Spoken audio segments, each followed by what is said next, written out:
من یه اعترافی بکنم، ولی من هیچ وقت با ترید کردن ارتباط برقرار نکردم. من دوست تریدر زیاد دارم و هیچ کدومشون پول ندارن. این مهمترین سوالی که یه تریدر میخواد در حل از خودش بپرسه، چی بخرم چی بفروشم. تو در نهایت به آدم‌ها کمک میکنی که تصمیم بگیرن چی بخرن چی بفروشن، ولی تو شب خوابیدی صبح خریدی، صبح اپورتونیتیز گان. چرا مثلا ما با کریپتو شروع کردیم؟ به زبان خیلی ساده کاری که ویزدومایز میکنه اینه که تریدینگ که در حال حاضر خیلی منوال و خیلی پیچیده است و خیلی کار داره رو دارین سعی میکنین اتوماتش بکنین. ترید یکی از ابزارهای خلق و مدیریت ثروته. یعنی به این دید نگاهش اول بکنیم. ترید رو نیام برای خودش بگیم یه هدفه. کاربر ایدئالش کیه؟ چون اگه بگی هم برای حرفه‌ای هم برای غیر حرفه‌ای یه جای کار مشکل. آره. خود همین رویا خلاف فاینانشال مارکت نیست. یعنی اگه همه قرار باشه پول دارن، همه قرار باشه حبیب باشن، اصلا فاینانشال مارکت به وجود نره. همیشه چالشی که داشتم اینه که از نظر دانش همیشه ماها عقبیم. وال استریت has the knowledge. وقتی اینقدر سعی می‌کنی به سمت اتوماسیون بری، بعضی موقع اینجوری که دیگه اینقدر اتومات شده اصلا این اینترفیس هم نمیخواد.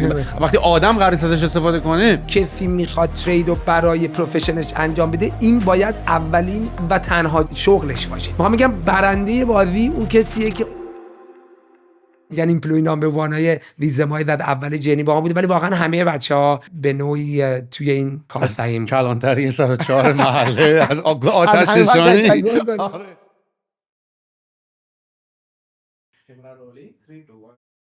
یه اتفاق دیگه هم که هی تو دبی سری قبلا یه اتفاق برام افتاد، همش گرمه. ببین اینو بعد بدن عادت کن، ولی سرما می‌خوری. آره تو اتفاقا تو دبی خیلی بیشتر تمام می‌خوری مثلا تو کانادا، چون کانادا you are prepared, you have layers.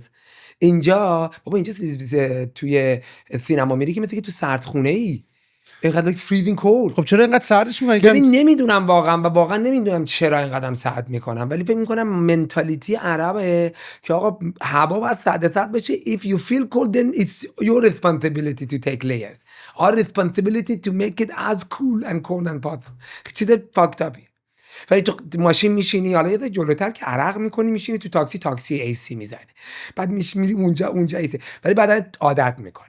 ببین من الان دیگه نمیتونم شبا بدون کولر بخوابم، در صورتی که یه زمانی دیگه خیلی بعد گرم میشه. من الان throughout the year تقریبا 10 ماه کولر روشن، یعنی عادت میکنه بدنت بهش. آره و عادت که یه مقداری میگم همین حرفی که داری میزنی، کولر بزن، خنک بکن دیگه، یخبندون نکن دیگه جنبه داشته باش دیگه. حالا درسته گرمه، قرار نیست دیگه مخالفشو بزنی که. میگم حالا نه سینما رفتی اینجا، آره چرا رفتم. That's the worst. آره چون فضا هم بسته، 2 ساعت نشستی فیلم نگاه میکنی بلرزی. ولی حالا من که حالا بعدم حالا نیومده، البته مثلا میگم همین الان مثلا پامو گذاشتم بیرون، حالا خیلی گرمایی یهو میزنه تو صورت، مثلا از این خنکی هم که میای بیرون و بچه‌ها میگن بابا این تازه هوا خوبه است و اینا، یکم خورده تو ذوقم، ولی باز همچنان همینقدر همه میگن. این بستگی داره که سوال چقدر گرمایی یا سرمایی باشی. خب البته من خودم هم مثلا تو هوای اروپا زندگی کردم. خب ببین من آفتابو خیلی دوست دارم. من اینکه صبح بلند بشم فرقی نمیکنه چه موقع ساله، اینکه خورشیدو ببینی، نورشو ببینی، انرژیشو بگیری، من اینو خیلی دوست دارم. ولی خب به همه چی there is always cost attached. ببین من کاملا حرفتو قبول دارم. من اتفاقی که برام افتاده که به شدت دارم به دنبال تغییر جا، که حالا دبی خیلی هم انتخابی نیست که وقتی میبینی بچه‌ها اینجا کارت اینجاست، یه جوری هی من میام اینجا. چند بار بهونه شده من تو 3 ماه گذشته 3 بار سفر کردم. الان تقریبا همه پادکست‌های آخر من همه دبی بوده، ولی من یه تک دبی نبودم. من هی رفتم برگشتم و نور من احساس میکنم انرژی و حال من تو حالت اپتیموم هم نیست توی کانادا. اون هوای اون نور خورشیدی نیست، اون نیست، ولی وقتی میای اینجا سریع انرژی داری، حال داری، حوصله داری. من یادم مثلا هلند یه روزی که حتی مثلا دارم راجع به تابستون صحبت میکنم، یه روز اگر آفتاب میشد احساس میکردی که یه سورپرایزیه و همه تو این مایندست منتالیتی بودن که آقا بریم از این آفتابه استفاده کنیم، بریم. حالا در صورتی که اینجا ایتس گیون، یعنی تو آفتاب رو داری، لازم نیست راجعش فکر کنی که من امروز قرار آفتاب داشته باشم یا نداشته باشم، یا از 2 هفته دیگه پلن بکنی که چند روز قرار آفتابی باشه. ولی خب مثلا وسط تابستون خب گرمه دیگه، یعنی 3-4 ماه که بعدم میگم فیلینگش اونقدر نیست که تو اذیتت بکنه، چون هر جا هستی AC هست، خنک کننده. ولی خب مثلا من خیلی پیاده روی رو دوست دارم. مثلا چند ماه سال پیاده روی من همچنان مثلا شبم میرم پیاده روی قشنگ خیس آب میشم که به حال میده انگار. ولی من دوست دارم. آره ولی خب خیلی ها دوست ندارن اینا. آره من ولی اینو دوست دارم، عادتم کردم. اتفاقا چه جالب اینو داریم میگی، چون همین الان پیش مرشاد بودم، از پیشمون دارم میام، صبح رفتیم باشگاه اینا که ما هم ورزش کردیم، بعد بحث این بود که یه پادکست برام فرستاد، گفت اینو گوش کن. بعد من عادتم اینه که مثلا پادکست 1 ساعت و نیم 2 ساعته رو حتما باید راه برم گوش کنم. یعنی من مثلا یکی از من عادت داشتم درس میخوندم بر راه میرفتم، نمیتونستم بشینم. چجوری درس میخوندی راه میرفتم؟ من دقیقاً من همیشه کتاب من کتاب آره من راه میرفتم. من توی خونه تو اتاقم عادتم نداشتم مثلا برم کتابخونه عمومی اینا، نمیدونم، ولی به هر کی هم میگه آقا یعنی کتاب به دست راه میرفتی؟ آره من کتابم دستم بود و تو اتاق میرفتم. من نشده بودم دیگه. هیچ وقت عادت نداشتم بشینم درس بخونم. حالا این پادکست هم حالا میگم صرفا چون خودم هنوز گوشش نکردم، حالا 4 ماه پیش توی پادکست 20 VC با مارک بنیاف سی او سلزفورس که دارن راجع به این که همه چی ایجنتیک دارن میکنن با ای و اصلا هم دیگه سافر دیولپر دارن هایر نمیکنن دارن صحبت میکنن. ولی حالا اصلا نمیخواستم راجع به این دو حرف بزنم. اون موقع که با داشتیم راه میرفتیم من داشتم مرشاد میگفتم که مرشاد اینجا که اینقدر گرمه من کجا خب گوش کنم؟ یعنی چون من فکر می‌کردم که من که نمیشم رو میز مثلا روی مثلا صندلی بشم گوش کنم و این داستانا. دارم راه میرم، بعد اینجا که اینجا جای ایندور هست مثلا کایت بیچ و اینا که دیگه نمیشه رفت که مثلا تو گرما اینا، ولی اون مرشد گفت من میکنم این کارو. منم میکنم. منم اوایلی که اومده بودم دارین جای ایندور، ولی یا بعد صبح زود این کار یا مثلا شب ساعت 9 شب به بعد هیومید، یعنی مرطوب. من اولا حالا چون گفتید ضبطم میشه یه معذرت خواهی از اول از همه از خودت و تمام شنوندگان عزیز داشته باشم. من تمام تلاشمو میکنم که تمام کانورسیشن صحبتمون فارسی باشه، ولی خب برای اینکه زمان از دست ندیم یه جایی بعد داره بیش از حد فکر کنم تا یه معادله دو تاشو بیارم، مجبورم که دیگه چند تا لغت انگلیسی هم وسط به کار ببرم. از اونجا که این بحث جدیدن داره همه جای این اتفاق میفته، خیلی جالب بود. مثلا با مجید علی بابا هم داشتیم تو پادکست صحبت می‌کردیم. مجید اینجوری بود که دیگه من که دیگه فارسی ترینم، نمیدونم چرا، به خاطر اینکه میونه خود ما این احساس نمیشه، ولی چون داریم میریم جلوی یه سری آدم ببین لیترچری هم که میخونی. یعنی من واقعا امروز صبح داشتم از یه جلسه‌ای بود داشتم میمادم اینجا، بعد داشتم با خودم فکر میکردم که چرا ناخودآگاه جملاتی که به کار میبرم تو انگلیسی کوتاه‌تره تا معادل اونا تو فارسی. چرا جملاتی که تو فارسی معادل یه جمله انگلیسی رو میخوام بگم احتمالاً نمیدونم تو رسوندن اون مقصودش در نهایت با خودم باید در کلنجار برم، احتمالاً باید 2 بار به 2 تا شکل مختلف بگم یا 2 بار معادل کلمات رو به کار ببرم تا بتونم اون مفهوم برسونم، در صورتی که احساس میکنم تو انگلیسی این و چیز خوبی نیست، ولی میخوام بگم شاید ذهن آدم داره ترین میشه. من به این خیلی فکر کردم، بخاطر اینکه تو این پادکست بهش خیلی اشاره شده. نکتهش اصلا این نیست که تو آخه ملت فکر میکنم ما یه سری کلمه ها رو چون داریم به فارسی حرف میزنیم داریم اتفاقا از قصد پروسسینگ میکنیم انگلیسیشو میگیم، در صورتی کاملا برعکسه. آره کاملا برعکسه برای ما. و به خاطر این دلیلش هم اینه که به خاطر منبعی که تو ازشون اطلاعات یاد گرفتی. اگر این مطالبی که داری میگفتی رو اگر در یک مقاله فارسی خونده بودی، در یک کتاب فارسی خونده بودی، احتمالاً چون تو هم ذهنت اسکرین شات گرفته از اون مطلب دیگه، احتمالاً تو هم اون کلمه‌ای که اون کتاب یا اون مقاله به کار برده استفاده می‌کردی. ولی چون معمولاً داریم از مقالات انگلیسی و آرتیکل انگلیسی می‌خونیم، اونو داریم یادمون میاد. تازه باید یکم فکر کنیم ترجمه هم بکنیم. مثلا من خیلی وقت الان یادم نمیاد ایمیل فارسی زده باشم. یعنی ناخودآگاه وقتی قراره بنویسم اون مدلی داره فکر میکنه ذهنم. حالا البته حاشیه شده قرار نبود، ولی میخوام بگم در اصل من معذرت میخوام اگر جایی مجبورم که حالا نه بابا. به نظر من که میگم من انقدی احساس نمیکردم اینو تا زمانی که شروع کرد توی کامنت ها اینا خودشون نشون داد. میشه فهمید مثلا چون تو اینجا که هیچ وقت کسی به این کسی از این خورده ها نمیگیره که، ولی از ایرانی که فقط داری فارسی گوش میکنی میشنوی، البته تا حد خیلی زیادم درسته. من فقط صرفا میخواستم بگم خورده گرفتنشون بهمون و گیر دادنشون بهمون درست نیست، ولی خورده گرفتنش درسته. من خودم دارم کار میکنم رو خودم تا جایی که میتونم فارسی حرف بزنم، چون منطقی تره و درست تره. من اولین باری که زبان خودم خوشگل و باحال خیلی برام شوک کننده بود، خاطر میگم شاکین بعد شد شوک کننده، خیلی شوک آور بود. زمانی بود که ایران رفتم دانشگاه دوره داشتم درس میدادم و خب اونجا دیگه با دانشجوهایی هستی که تمام تحصیلشون تو ایران بوده ولی خب از یه ور دیگه مثلا داری راجع به یه سری مفاهیمی صحبت میکنی که واقعا نمیدونی اینو الان باید چطوری ترجمهش بکنی. و من قبل از لکچرام حالا اسلایدها انگلیسی بود چون دیگه واقعا فارسی کردنش داره سخت، ولی میرفتم چک میکردم که خب مثلا معادل این کلمه چی باید باشه، چطوری باید باشه و توی اون محیط دوباره خیلی راحت تر میشه. دوباره میای بیرون، به قول خودت تمام اطلاعاتی که داری میگیری به یه زبون دیگه یه ذره سخته، ولی تمام سعی میکنیم که پادکست فارسی نگردیم. مثلا نمیگی موتور جستجو که میگی سرچ دیگه. حالا بعد به من میخوای بگی چرا نگفتی موتور، چرا نگفتی جستجو؟ سرچ معادل فارسی دارد. بابا استفاده نکرده مغز من توی این کانتکست. ولی من از همه دوباره معذرت میخوام چون کسایی هم که گوش میکنن دیگه اونایی که قدیمیان خسته شدن از این کانورسیشنه. ولی ما اگر هی اینو تکرار میکنیم به خاطر اینکه هر بار آدمای جدیدی دارن با پادکست آشنا میشن، شاید نیاز باشه چند بار اینو بگیم. آقا خلاصش اینه، چشم ما تلاش میکنیم بهتر فارسی حرف بزنیم، ولی شما هم یکم کوتاه بیا دیگه. کانتنت چیز دیگری است. فرداد زند، آقا آشنایی من خودت یاد میاد؟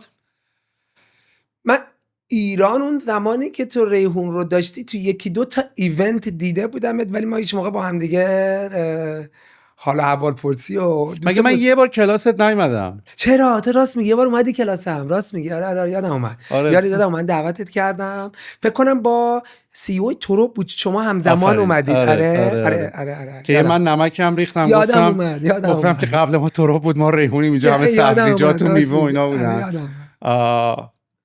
نمیدونم کدوم دانشکده بود؟ من دانشگاه مدیریت دانشگاه شریف بودم. اونجا پلتفرم بیزینس مدل، دقیقاً مدل کسب و کار پلتفرمی، خب فیلدی بود که یه کوچولو راجبش سواد داشتم، یه کوچولو میدونستم راجبه، پستاکم رو روش گذرونده بودم و خیلی هم خلاصه گیرودار داشت تا خلاصه قانع کردیم دوستان و عزیزان دانشکده رو که این کورس رو بذارن ما داشته باشیم و بعدم این مقدار کلنجا رفتیم که بتونیم مستمع آزاد هم توی کلاس داشته باشیم. اون موقع میگفتن تا حالا چه این اتفاقی نیفتاده بود، یعنی شما کلاس برای بچهای دانشگاه شریفه، حالا لطف کردن قبول کردن که کلاس من مستمع آزاد بشه، که این باب این شد که من بتونم در حقیقت مهمونای استارتاپی داشته باشم هر هفته و شما هم افتخار دادی که اومدی. همه شما گرم، نه بابا باعث افتخار برای ما بود. ببینم پس چی شد الان؟ اون موقع توی ایران توی اون بازه زمانی مشغول بودی توی استارتاپ یا بیشتر درگیر همین پستاک و اینا بودی؟ اون زمان خب من پستاکمو که خیلی وقت پیشش تموم کردم، آره 2010 2009 تا 2011 عملا 2010 2011 درگیر پستاکم بودم. تو بازی که ایران بودم خب هم کار مشاوره میکردم، شرکت مشاوره داشتم که بیسش اینجا بود، ولی خب توی کشور عزیزمونم. تو خیلی وقت دبی؟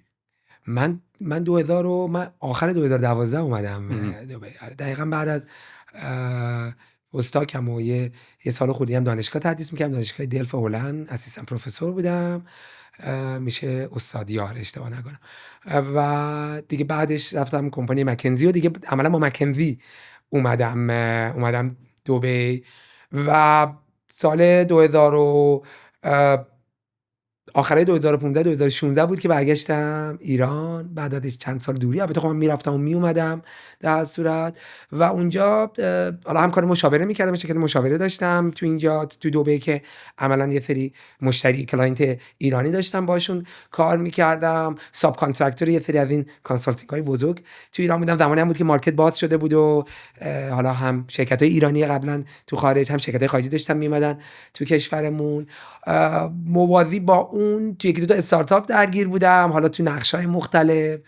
واقعا همیشه ببخشید تنمون خالیده برای کار استارتاپی دیگه، حالا این لزوما دلیل نمیشه توش موفق بودیم، ولی حداقل تلاششو کردیم. و کنارش هم دانشگاه استادان ملی بنیاد ملی نخبگان دیگه دعوت کردن و از همون کانال دقیقا رفتم و یه چند سالی دانشگاه شریف دوره داشتم، دانشگاه کارآفرینی دانشگاه تهران داشتم و خیلی خوب بود، خیلی خوب. من حالا تدریس رو دوست دارم ولی اصلا اون تجربه کار کردن با کلی آدمای نخبه، بچهای واقعا تجربه‌ای که من داشتم، من البته دانشگاه دلف هم درس دادم، موقعی که MIT هم بودم بازم درس دادم، ولی به جرئت میگم بدون اغراق واقعا اون کالیبر بچه‌هایی که باشون سر و کله می‌زدیم، اون شور و حال، اون انرژی خیلی خوب بود. یعنی من بعد موقعی با خودم میگفتم خب مثلا این همه بعد تو ترافیک بری مثلا is it worth it? Definitely worth it. یعنی من واقعا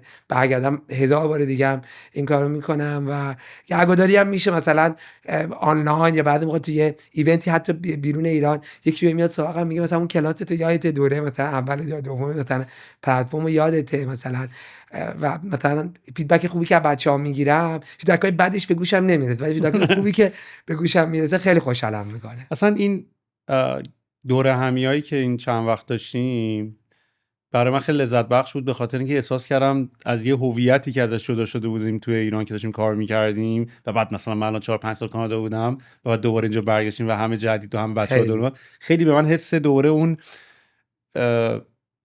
نوستالژی و انگار دوره رفتی خونه، میدونی انگار تو خونه‌ت، انگار تو همون محیطی هستی، اصلا غریبگی نمی‌کنه دیگه. در نهایت قبول دارم اینو، واقعا خیلی حس خوبی بود، خیلی حس خوبی بود. اسپانسر این قسمت از پادکست طبقه 16 شرکت لیمو هاست. اونایی که تجربه خرید هاست و سرور دامنه دارن احتمالاً اسم لیمو هاست رو شنیدن. من یه چرخی توی توییتر زدم که ببینم ملت راجبشون چی میگن و دیدم که عمدتاً خیلی از شرکت لیمو هاست و خدماتش راضیان، علل خصوص که دیدم خیلی تعریف میکنن از پشتیبانی و ساپورتش. همونطوری هم که میبینیم خودشون خیلی اکتیون و به سوالا و منشنات جواب میدن. جدیداً شرکت لیمو هاست یه سرویسی رو لانچ کرده به اسم مقیاس یا همون احتمالاً اسکیل که همونطوری که از اسمش پیداست برای شرکت‌ها و کمپینایی که میره بالا و عمدتاً به خاطر ویزیت بالا سرویس‌ها داون میشه که این اتفاق تو ایران هم کم پیش نمیاد. این سرویس پاسخگوی این نیازه. اگر شما یه همچین مسئله‌ای تو شرکتتون دارین، حتما با تیم پشتیبانی مقیاس و شرکت لیمو هاست تماس بگیرین، باشون مشورت کنین و ببینید که آیا راهکارشون به درتون میخوره یا نه. دم شما گرم. بریم سراغ پادکست. تو الان توی دبی مشغول یه استارتاپ جدیدی، درسته؟ چیکار دارین میکنین؟ ما سال 2021 انتهای سال 2021 عملاً 2022 بود که به همراه کوفاوندرم هم پیمان کوفاندر دارید، نمیخواد اینا رو ترجمه کنید، اذیت نکن خودتو. کوفاندرم آرش جلالی، هم بنیانگذار آرش جلالی استارتاپ ویزامایز رو زدیم که کمپانی تو سوئیسه، کمپانی سوئیسیه ولی خب یه آفیس هم دبی داریم به جهت اینکه جفتمون دبی زندگی میکردیم و کارمون عملاً اینترسکشن فایننس و ای آی. حقیقت کل داستان اینه که حالا مثلا داریم راجع به کی صحبت میکنیم، مثلا این کل این ایده عملاً تجربه شخصی خود من بوده. یعنی مشکلایی بوده که خود من حالا کنار کارهای نورمال بیزینس‌های خودم همیشه ترید میکردم از ساید اکتیویتی لایک فان، یه چیز کوچولی راجبش بلدم. اوایل مثلا تو کامادیتی بودم، تو فارکس بودم، تا 2015 به بعد اومدم توی کریپتو شروع کردم ترید کردن. تجربه شخصی خودم بوده، یعنی جرنی که طی شده، اون پین پوینت هایی که دیدم. و تا 2019 دیگه 2020 کووید هم شده بود. ما اون موقع شرکت کریم کار میکردم، ریموت فرست شده بودیم، خب قاعدتا زمان بیشتری بهمون میداد دیگه، این کامیوت رفت آمده رو نداشتیم. این تایمر رو دوباره باعث شد که برگردم تو اون حال و هوای ترید، ولی خب این دفعه با یه نگاه یه ذره سیستماتیک تر، با یه نگاه اتوماتد تر. و اینجا اونجایی بود که حالا برای خودم این سواله بود که اون مانی پرینتینگ ماشینه، مانی بیلدینگ ماشینه، اون وندینگ ماشینه که به جای اینکه بری ازش کوکاکولا بگیری ازش بری اسکناس بگیری، اون ای تی ام ماشینه اونو میشه آیا با ای آی درست کردی یا نه؟ اون به نظر مثلا داستانم سای فای میاد، به نظر ساینس فیکشن میاد، ولی ایده اون بود که چیکار میشه کرد. ای آی هم ای آی امروز اصلا نبود. یعنی 2019 2020 با اینکه ای آی خیلی جلو بود، ولی تو راجع به این موضوع با هر کی صحبت میکنی it's a joke man what are you talking about، اینکه واقعیت نمیتونه داشته باشه. اون موقع ایده اولیه پیش اومد و من خودم شروع کردم روش کار کردن. حالا یه سواد کوچیک بدم، از دوران لیسانس هم کامپیوتر ساینس داشتم و بعد دیگه دیدیم جدی‌تر شد. پروتوتایپ‌های اولیه واقعا داشت کار می‌کرد، من داشتم ریزالتش رو ریل تایم ریل مانی داشتم می‌دیدم. دیگه با یکی دو نفر صحبت کردم، بوت استرپ کردیم، یکی دو نفر انجینیر آوردیم داخل تیم دیگه. آرش پیوست به کمپانی، ما بهش میگیم AJ و AJ دیگه پیوست و عملا دیگه MVP اولیه رو رفتیم فاندریزینگ اولیه سال 2021 انجام میدیم. اپریشنمون عملا سال 2022 شروع شد، یعنی الان تقریبا 3 ساله. کل داستانم اینه که چطوری میتونیم دسترسی به بازارهای مالی رو برای آدم‌ها در اولویت اول ریتیل مارکت و در اولویت دوم حتی مؤسسات اینستیتیوشن این اکسسیبیلیتی رو راحت تر کنیم و ایدیالی مور ریواردینگ بکنیم، پروفیتابیلیتیشو بیشتر کنیم، اسمارت تر بکنیم، هوشمندتر بکنیم. این دسترسی رو هم دسترسی رو بازتر کنیم، هم دسترسی رو هوشمندتر بکنیم. الان در مجموع پس 3 تا کوفاندرین؟ الان 2 تا کوفاندریم. 2 تا کوفاندریم. من و ایجی هستیم. و این ولی خب الان جا داره واقعا تشکر کنم از آره جا داره واقعا حالا شاید دیگه نام نبریم، بعد خیلی نام ببرم، ولی واقعا همه بچهای ویزمایز، ما میگیم ویزمایزرها، همه فامیلی ویزمایز واقعا به نوعی پارت آف فاوندینگ تیم بودن. واقعا جرنی آپ اند داونی که با هم دیگه داشتیم، واقعا اگر من اینجا هستم لزوما دارم یه تایتل رو حمل میکنم ولا غیر، واقعا بدون تیم. و حالا توی لایه نزدیکتر که واقعا یه کوفاوندینگ تیمی داریم که حالا حتما میگم محمد معینی، کسا وفایی واقعا و من و ایجی عملا لیدرشپ ویزمایز رو داریم.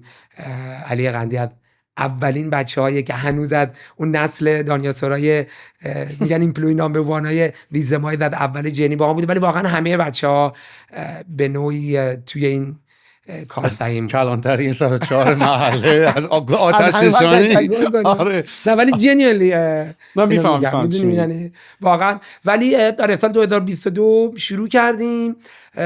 میگم هدف ما هم این بود که ویژن کمپانی دموکراتایزینگ ولت کرییشنه، یعنی اینکه خلق ثروت رو چطوری میتونیم دموکراتایز بکنیم، چطوری میتونیم اکسسیبیلیتیش رو بهتر، ساده‌تر و هوشمندتر بکنیم، در اولویت اول برای آدم‌ها، برای انسان‌ها و در اولویت دوم برای مؤسسات. و بخوام یه ذره فلسفه‌شو بیشتر باز بکنم، شاید یه ذره به نظر پاپولیستی بیاد، ولی این واقعا چیزیه که بهش اعتقاد دارم من و فکر میکنم اکثر ویزمایزرها به این اعتقاد دارن. شما نگاه میکنی و من خودم اینو تجربه کردم. یه زمانی خواستم برم توی بازی اسست منیجمنت یه پول کوچیکی جمع کرده بودم. اون موقع بعد از اکوزیشن کریم توسط اوبر یه مقدار استاک داشتم، استاکا رو فروختم دم کووید شانس آوردم. بعد استاکا بعد چیکار کنم با این پول؟ بالاخره بعد ریال استیت تایمینگ خوبی هم داشتی. تایمینگ خوب، من شانسی بود واقعا. یه سنسی داشتم ریال استیت بخرم یا بدم دست یکی باهاش بازی بکنه، خبرگردانی بکنه. چالش اینجا بود، چون خودم هم تو فاینانشال مارکت ها بودم، تو استاک مارکت کار کرده بودم. همیشه چالشی که داشتم اینه که از نظر دانش همیشه ماها عقبیم. یعنی they say that Wall Street has the knowledge. اونجایی که نشستی یه سری اینفورمال، یه سری از اینا پابلیک نالج، یه سریش even like insider information، یعنی تاپیک اینفورمیشن اوورلود، اینفورمیشن ایسیمتری، نامتقارن بودن، واقعا اونجا سنس میکنی. داری راجع به حجم زیادی از اطلاعات روزانه ریل تایم، کلی پارامتر، کلی وریبل داری صحبت متقاعد. اصلا من بعضی موقع راجع به این موضوعی که تو میگی که میگی تمام اطلاعات اینو توی وال استریت، من حتی بعضی موقع راجع به AI این احساسو میکنم. یعنی من داشتم فکر میکردم مثلا ماها یهو این موج AI از زمان چت جی پی تی و اینا برامون شروع شد، در صورتی که بخوای نگاه کنی احتمالاً 1-2 سال قبل‌تر توی شاید بیشتر خیلی خیلی بیشتر. شاید بیشتر. ما تو راهروی نمیدونیم چه اتفاقی افتاده. حالا یکی بعد اینو پابلیک میکرد اوپن ای. من اتفاقا اونجا برام سوال شد فرض، یعنی اینجوریام که آیا جات درسته، چون فقط نشستی به عنوان یعنی یکم فرست موور ادوانتجی که اصلا امکان نداره داشته باشی، میدونی، و بعدش هم دیگه تا بخواد به ایداد برسه، ایدای تو رو هم دارن. یعنی الان دیگه اینقدر یه جوری هم شده، دست زیاد شده، جوری که همه کاری رو دارن میکنن. یعنی اتفاقا من الان یکی از بحثایی که الان میخوام دوست دارم باهات بکنم این فاینانشیالز و کریپتو و این داستانا تا دست تو این الان خیلی زیاده. همه اصلا میگم من که حالا یه ایونتی هم بود چند روز پیش، من که خودم ترسیدم، یعنی I'm literally scared که من قراره که ابسولیت بشم. اصلا تو این میگم همه چی داره عوض میشه. من دیشب یه مهمون داشتم که پارتنرای مکنزی یا دوستان قدیم، رئیسای قدیم پروژه هم بود، داشتیم با هم صحبت میکردیم، میگم اصلا فاندامنتالی همه چی داره عوض. اصلا بحث پرفورمنس منیجمنت یه تاپیک خیلی، میگم پرفورمنسش تو ارگانیزیشن داره عوض میشه. اگه شما ای آی داری این کارو انجام میدی، کارو درست انجام ندید، من بیام کی رو مؤاخذه بکنم؟ من بیام بعد چی بگم تو کارو خوب انجام ندی تنبیهت کنم، بیام پنالایزت کنم، بیام اخراج چی کارت بعد بکنم؟ میگم فاندامنتال داره برگردیم روی بعد.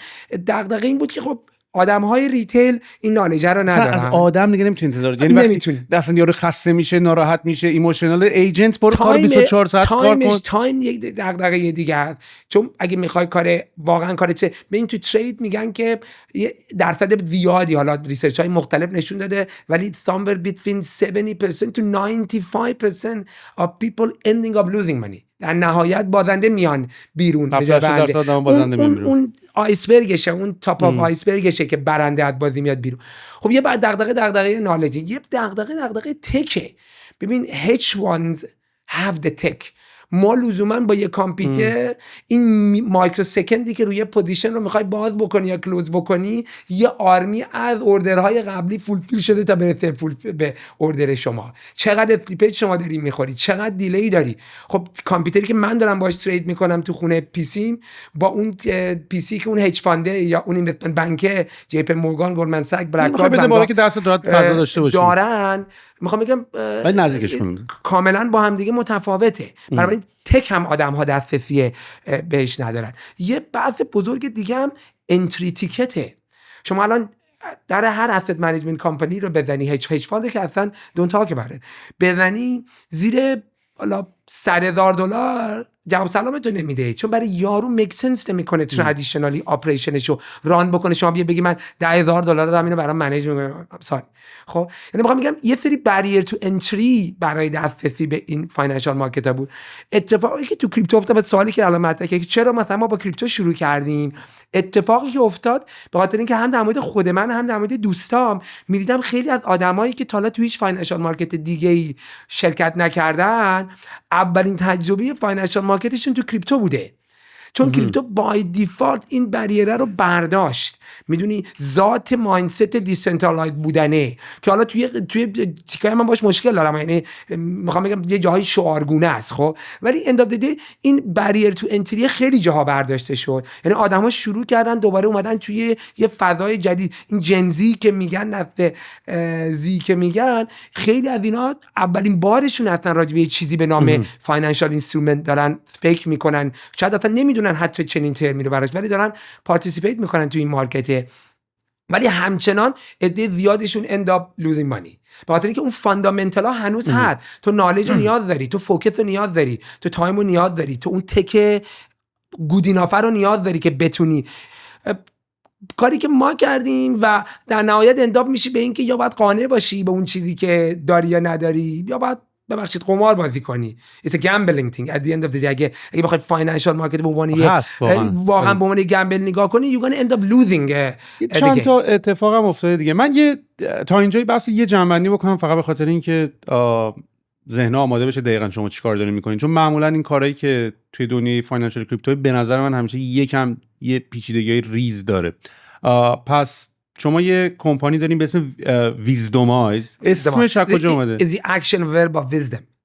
Like wisdom is the highest. ویزدومایز کردن یعنی. دقیقاً. یعنی wisdom, if you look at the hierarchy of ویزدام به معنای information, then we have data, information, knowledge, and wisdom is like the highest. درک ادراک که دیگه تبدیل شده به یه شعور مثلا. به یه شعور. پس اسمتون از اونجا اومده. اینی که هم گفتی هم برام پیش اومد، گفتی کمپانی سوئیسیه، صرفا تو سوئیس ثبت شده و شما اینجا یعنی این میکنتش سوئیسی؟ شما اگه به من بگید چون من مثلا ما لایسنسمون تو سوئیسه، بالاخره ما at the financial company we need to operate. خب وقت کسی که اونجاست بعد از همه کشورهای مختلف میتونن روش کار کنن؟ از همین کشور مختلف میتونن روش کار بکنن. از نظر بازار هدفم تا که عملا چون فضای اصلی بیزینس ما سوشال مدیاست، روی چنل های KOL ها اینفلوئنسرها داریم کار میکنیم، عملا ما دایرکت مارکتینگ نمیکنیم. ویزدام خرد اینم یادم خرد، آره، فهم و خرد هم میشه. اینطوری نیست که ما بریم دایرکت مارکتینگ بکنیم، اون آدم آلمانی رو به زبون آلمانی یه بیلبورد بزنیم. به خاطر همین عملا گلوبال مارکت رو داریم تارگت میکنیم. اما لایسنس اصلیمون تو سوئیس، بعد اومدیم یه آفیس توی دبی زدیم، لایسنس گرفتیم، یه آفیس توی استونیا داریم، به زودی توی یک دو تا کشور دیگه. اکثر این آفیس‌ها به خاطر دو تا چیزه: یک، دسترسی به تالنت، یعنی تپ کنیم تو تالنت اون ریژن خاص، و دومی مثلا بحثای لایسنسینگ، در صورت ایز پارت اف دی گیم. و پس به زبان خیلی ساده کاری که ویزدامایز میکنه اینه که تریدینگ که در حال حاضر خیلی منوال و خیلی پیچیده است و خیلی کار داره رو دارین سعی میکنین اتوماتش بکنین یا به حالت خیلی زیادیشو کاراشو راحت‌تر بکنین، دسترسیشو برای آدمای بیشتری فراهم بکنین و به اصطلاح این اصطلاحی که میگن کامودیتایزش بکنین برای همه. چون الان معمولاً سرویسایی که منظور از کامودیتایز کردن اینه که خیلی از دسترسیات تو دنیا برای یه سری گروه الیت و آدمای خاصه، ولی الان دیگه دسترسیش داره برای رعیت هم یا همه آدما و مردم داره باز میشه. دقیقاً هدف همین. یعنی برای ریتیل ما دقیقاً اومدیم یکی از دغدغه‌ها، دوباره برگردیم به پین پوینت هایی که خودم واشته، یکی از دغدغه‌ها این بود که من اون موقعی که کریپتو ترید میکردم، خب سوشال مدیا خیلی تو کریپتو تاثیر داره. آقای ایکس یه ایکس میزنه، توییت میزنه و میدونیم مارکت اوورنایت مثلا 10% بالا پایین میشه. اصلا ما اینو نداشتیم، چنین فنومنایی، چنین پدیده ای رو. خب من انداپ میشدم به این که یه سری گروه رو فالو میکردم، یه سری آدم رو تو توییتر داشتم فالو میکردم، یه عضو یه سری آلفا گروپ مثلا رو تلگرام بودم، چند تا وبسایت داشتم که داشتم از اینا اطلاعات میگرفتم. هضم کردن و تجزیه تحلیل این همه اطلاعات قشنگ 1-2 ساعت وقت میگرفت هر روز. من که قبل از اینکه اصلا تصمیم بگیرم شروع کنم دست به ترید زدن یا مثلا شروع کنم میخوام یه پوزیشن اول رو باز بکنم، یه قسمت دغدغه این بود که خب ما این اطلاعات رو بگیریم، این حجم زیاد ریل تایم دیتا رو از سورس‌های مختلف، حالا مثلا فقط سوشال مدیا یکیشه، اخبار، بلاگ‌ها یکی دیگه است، کلی مثلا بحثای تکنیکال اندیکاتورهای مختلف وجود داره که یه تریدری که یه ذره بخواد تکنیکال تر نگاه کنه و بهش نگاه کنه. بعد از اون بعد دنیای بلاک چین یه فضای دیسنترالایزد داره که توی اون فضای داره کلی اتفاق میفته. این ویله، این والت، اسمارت والته یا این والت بزرگه، یه پولی رو داره جابجا میکنه، داره یه کوین خاصی رو آفلود میکنه، یه کوین دیگر رو داره اکومولیت میکنه. اینا همه داره به شما یه سیگنال میده چه اتفاقی قراره راجع به این اسست خاص بیفته. دغدغه این بود که خب این حجم زیاد دیتا رو بگیریم، اصطلاحاً نویز رو از سیگنال جدا کنیم، بگیم این قسمتش ولیدیت شده است، وریفاید شده است، از این قسمت آدما میتونن استفاده کنن، از اون قسمتش ما توصیه میکنیم استفاده نکنن، حتی این قسمتش هم که قابل استفاده است آدمای مختلف با پرسپکتیوهای مختلف بهش نگاه میکنن. تو ممکنه بازی های ریسکی باشه توی بازی ولت منیجمنت، یکی دیگه ممکنه بازی لو ریسک رو دوست داشته باشه، بنابراین یه سیگنال برای تو ممکنه کاربرد داشته باشه ولی یکی دیگه کاربرد نداشته باشه. یعنی میخوام بگم اینم یه دغدغه بود. برای همین اومدیم چیزی که بهش میگیم الان رادارهای مختلف، ما ریدارهای مختلف داریم، ما سوشال ریدار داریم، ما ویل ریدار داریم، ما نتورک ریدار داریم، تکنیکال ریدار، اینا رو همه رو گوشیم تحت عنوان کوین ریداری، امبرلا تم برای این رادارهای مختلف. بهت اینتلیجنس وریفای شده و تو میتونی کاستماایزش کنی، میتونی پرسونالایزش کنی، حتی میتونی روش آلرت. یعنی اومدی ورک فلوی خودتو که مجبوری چند تا تول رو چک کنی رو همه رو آوردی فیو کلیک میرسی به اون جایی که این در نهایت این کدوم تیکه داستان داره بهت پاسخ میده، بهت میگه what to buy and when to buy, what to sell, when to sell، چی بخرم چی بفروشم. این مهمترین سوالی که یه اسست منیجر، یه تریدر میخواد در هر لحظه از خودش بپرسه: چی بخرم چی بفروشم، کی بخرم کی بفروشم. بعد قدم بعدی میاد میگه خب چقدر بخرم چقدر بفروشم، ریسکمو چطوری مدیریت بکنم. خب این کوین ریدار ما میاد اون مرحله دیسکاوری، یعنی کشف موقعیت و ولیدیشن، که من برم ببینم اوکی this makes sense، این واقعا این به نظرم دیتای خوبیه، میتونم روش تکیه کنم. این تیکر رو اومدیم انجام دادیم.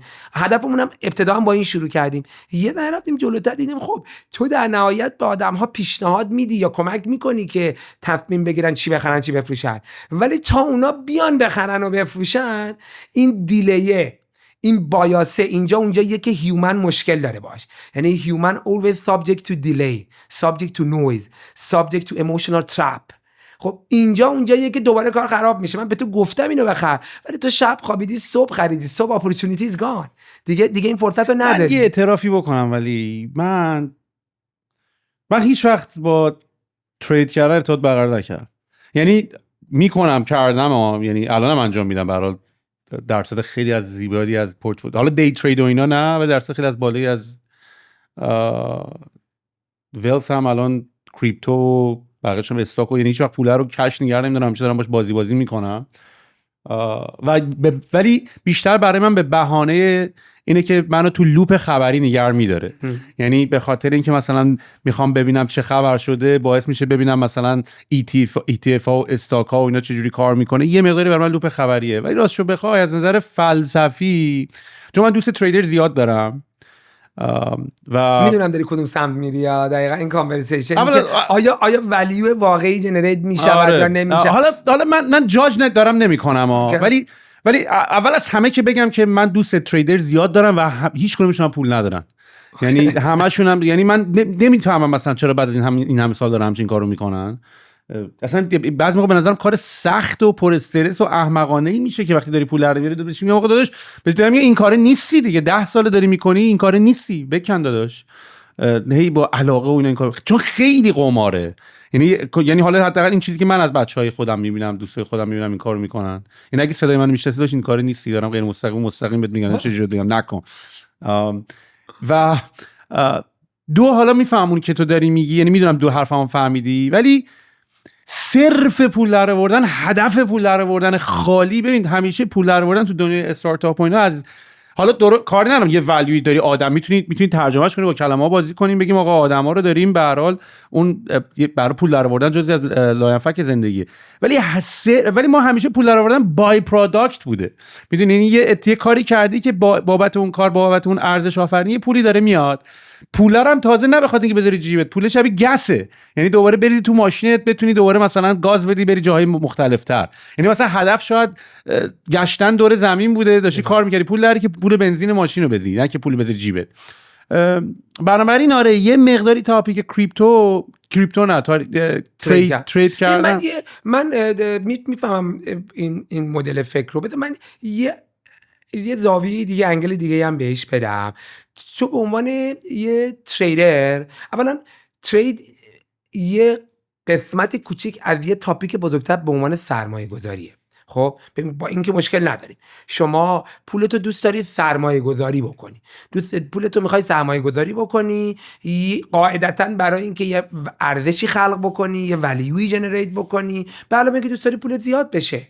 این کسی منکر این قضیه نیست. تو کارم میکنی درسته، به خاطر نفس اون کار داری کار میکنی، ولی اند اف دی اگه بگن آقا پرو بونو خیریت، یه سال کار میکنی، 2 سال کار میکنی، اند اف دی یو نید تو میک مانی.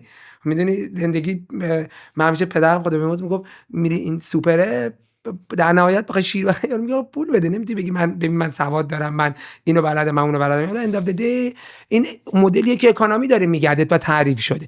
میخوام بگم بنابراین نفس بیلد کردن ثروت چیز بدی نیست، اصلا چیز بدی نیست. خب تا مادامی که شما از راه درستش این رو بیلد بکنی و ایدئالی تو راه درستش هم هزینه بکنی، there's nothing wrong about it.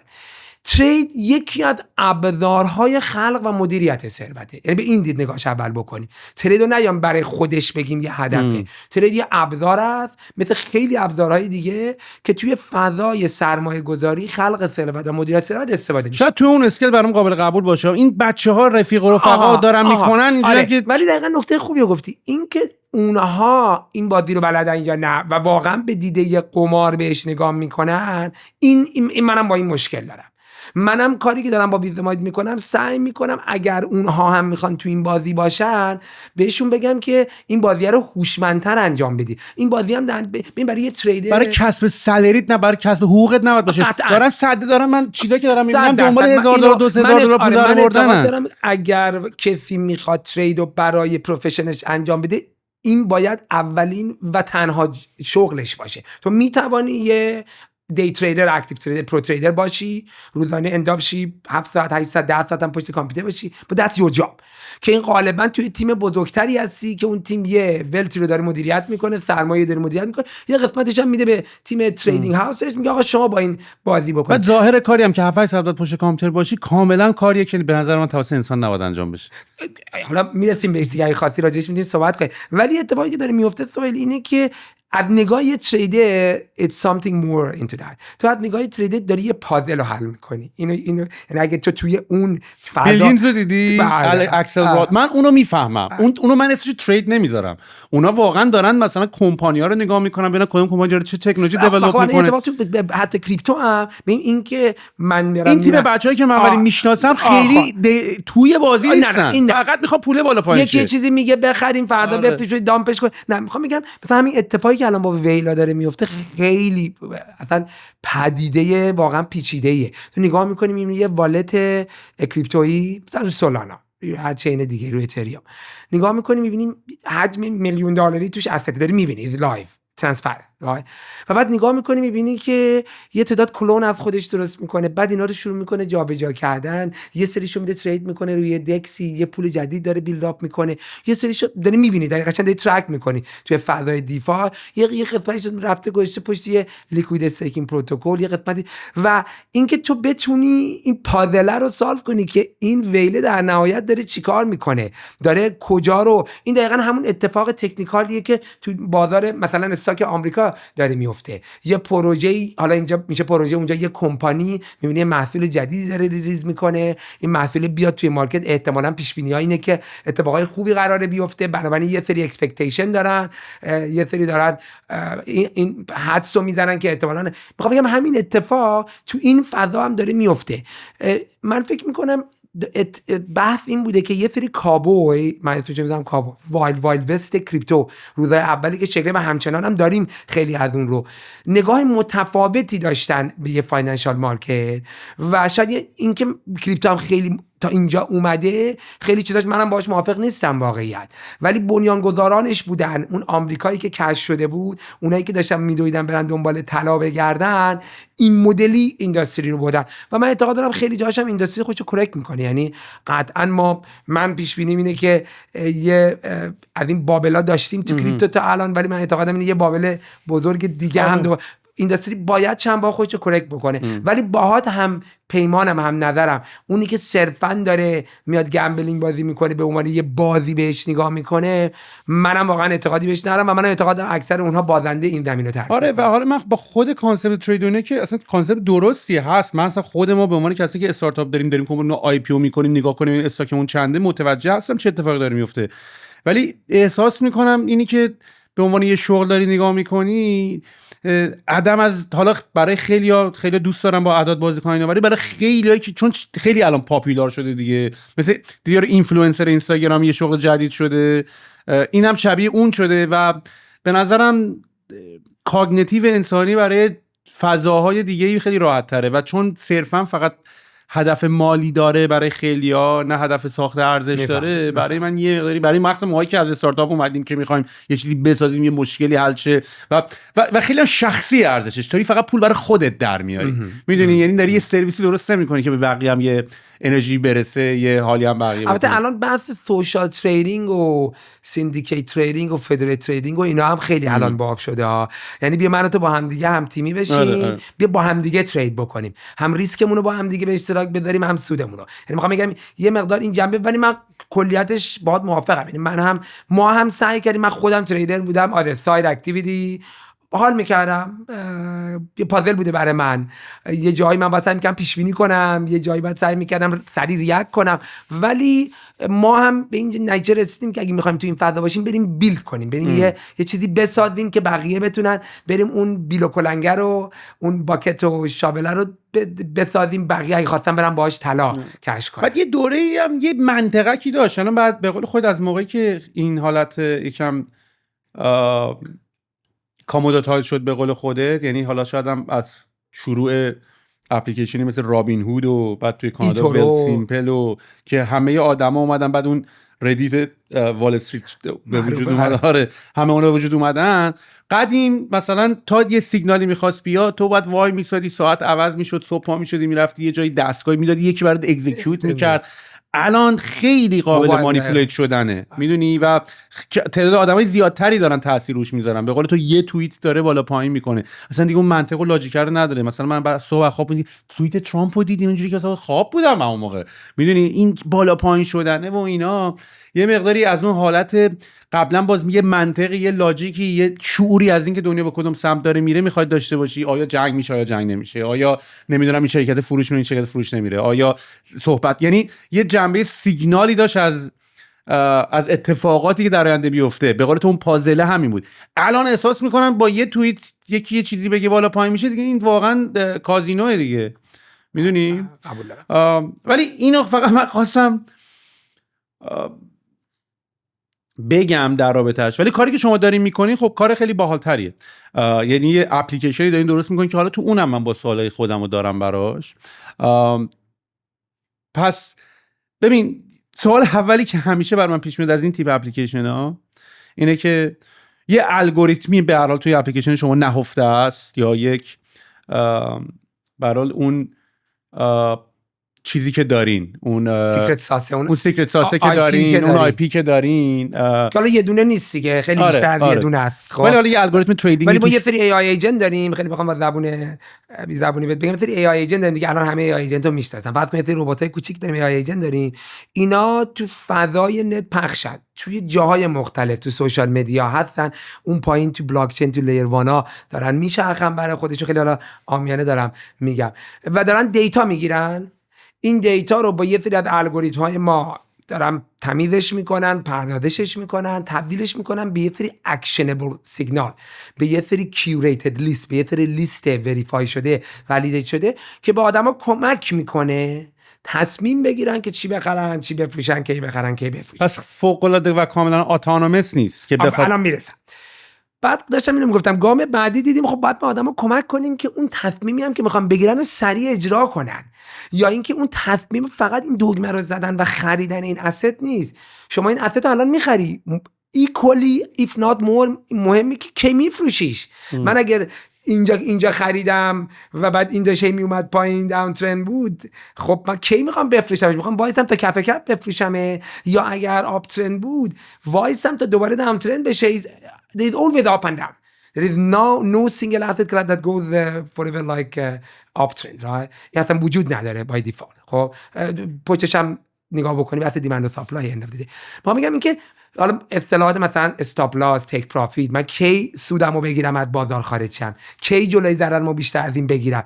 اینا پارامترایی که مثلا برای یه تریدر، یه پرو تریدر کامپلیتلی میک سنس. ولی حتی پرو تریدر همیشه با خودش این کلنجا رو میره. من الان رو پوزیشن قیمت $1 این پوزیشن رو باز کردم، استاپ لاسمو چقدر بذارم، تیک پروفیتمو چقدر بذارم. این یه فضای دیگه بود. این وارد بحث پورتفولیو منیجمنت میشیم، وارد فضای پوزیشن منیجمنت میشیم، وارد فضای ریسک منیجمنت میشیم. ما دوباره اومدیم از ای آی مون استفاده کردیم، اون اینفراستراکچر ای آی که بیلد کرده بودیم، با یه سری مدل دیگه به آدما کمک بکنیم که حالا تریدشون رو هم سریعتر و بهتر و اسمارت‌تر، هوشمندتر انجام بدن.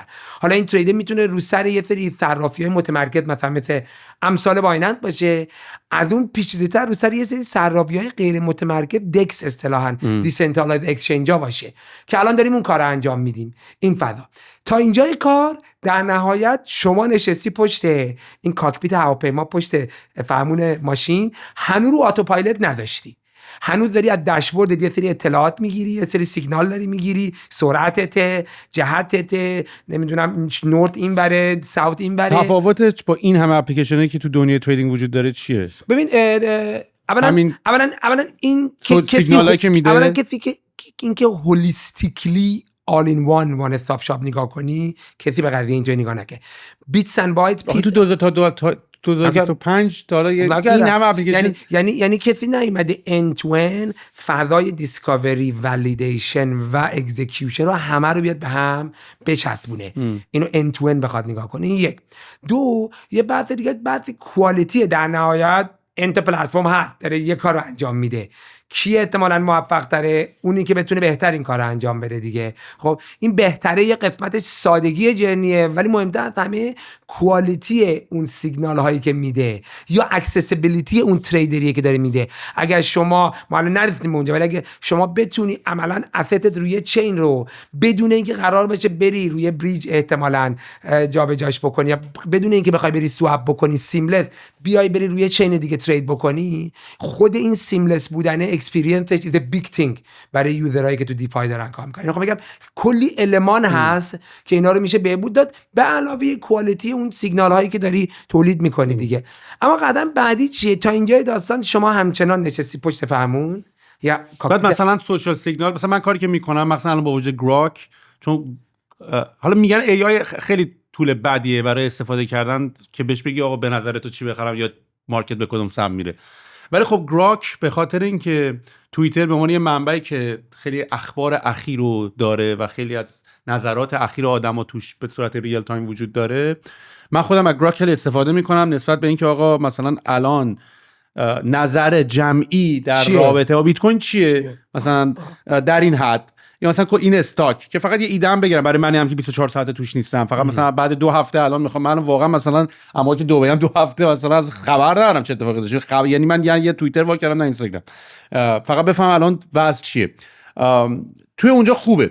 و حالا تو همین ورک فلو رو رفتی به عنوان سوشال سیگنال اووری تولت، نمیدونم حالا یه دونه سورس گفتی تو فرض کن این میشه 10 تا دارین اینو دارین دیگه، میشه 10 تا توییتر هم دارین، اینا رو توییتر داریم الان داریم تو ردیت چه خبره، تو توییتر چه خبره؟ الان تو توییتر رو داریم، ردیت رو داریم، بعد تلگرام کرال میکنین، کرال میکنین، دیپ سرچ اینا رو میکنین، کرال میکنیم، یه سری مدل‌های دیپ لرنینگ داریم که روش داریم ران میکنیم. آره دیگه اون دقیقاً اون شدیکت آی پی آی ویزماید اون اینفراستراکچر ای آی که بیلد کرده و بعد روی این اینفراستراکچر بیلدینگ آن تاپ مدل‌های مختلف ران میکنیم. مثلا مدل‌های ما جنراتیو، یه سری مدل‌های ما پردیکتیو.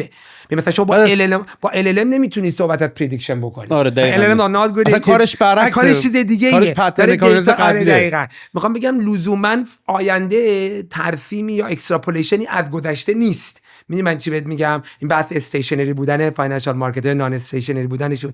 خب حالا چیزی دیگه میخوام بگم، توی این فضا تو همچنان ولی کنترل نهایی دست توئه. به عنوان یه آدم، به عنوان یه انسان، ما بهت داریم کمک میکنیم، داریم مثل طول ابزار بهت میدیم. میخواستی در این رو باز بکنی، میگن که با دست باز بکنی، من بهت پیشگوشتی دارم میدم، بهت دارم آچار میدم.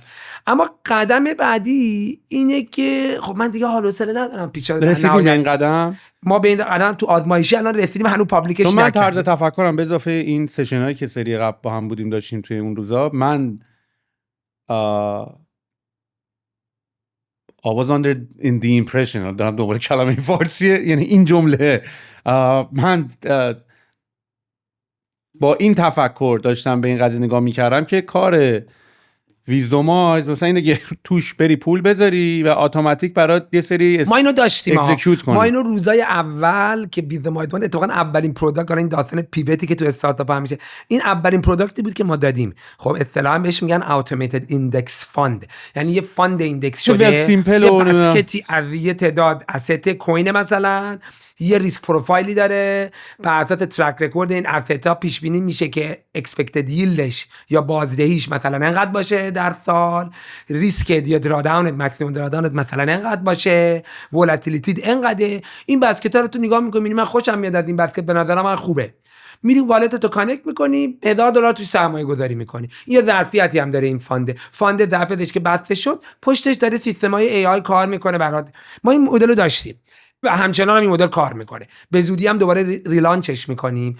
چی شد آوردیمش پایین؟ به خاطر اینکه کانورسیشنی با سوئیس رگولاتور داشتیم، ما نزدیک 2 سال داشتیم با رگولاتور میرفتیم میومدیم که بهمون لایسنس کریپتو ای آی کریپتو اسید منیجمنت بده، چون سوئیس رگولاتور یعنی برای اینکه بتونید اتوماتیک ترید کنیم میگفت هد اف تریدتون رو بیارید، میخوام اینترویو باش بکنم. there was no head of trade man.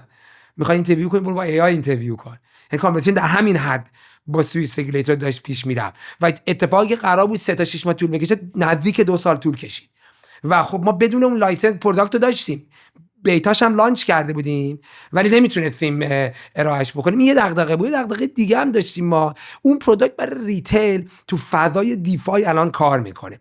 تو فضای سیفای سنترالایزد فایننس دغدغه این بود که یوزر طبق لایسنس سویت بعد میومد یه فول جرنی KYC انجام میداد. یکی از استپای KYC هم لایو ویدیو آیدنتیفیکیشن بود. ایمیجین تو داری ساین اپ میکنی، خودت تو استارتاپ بودی، هر کدوم از این فانلا هر جا که فریکشن ایجاد میکنی یه تعداد آدم ریزش میکنه، یه دراپ ریت داری.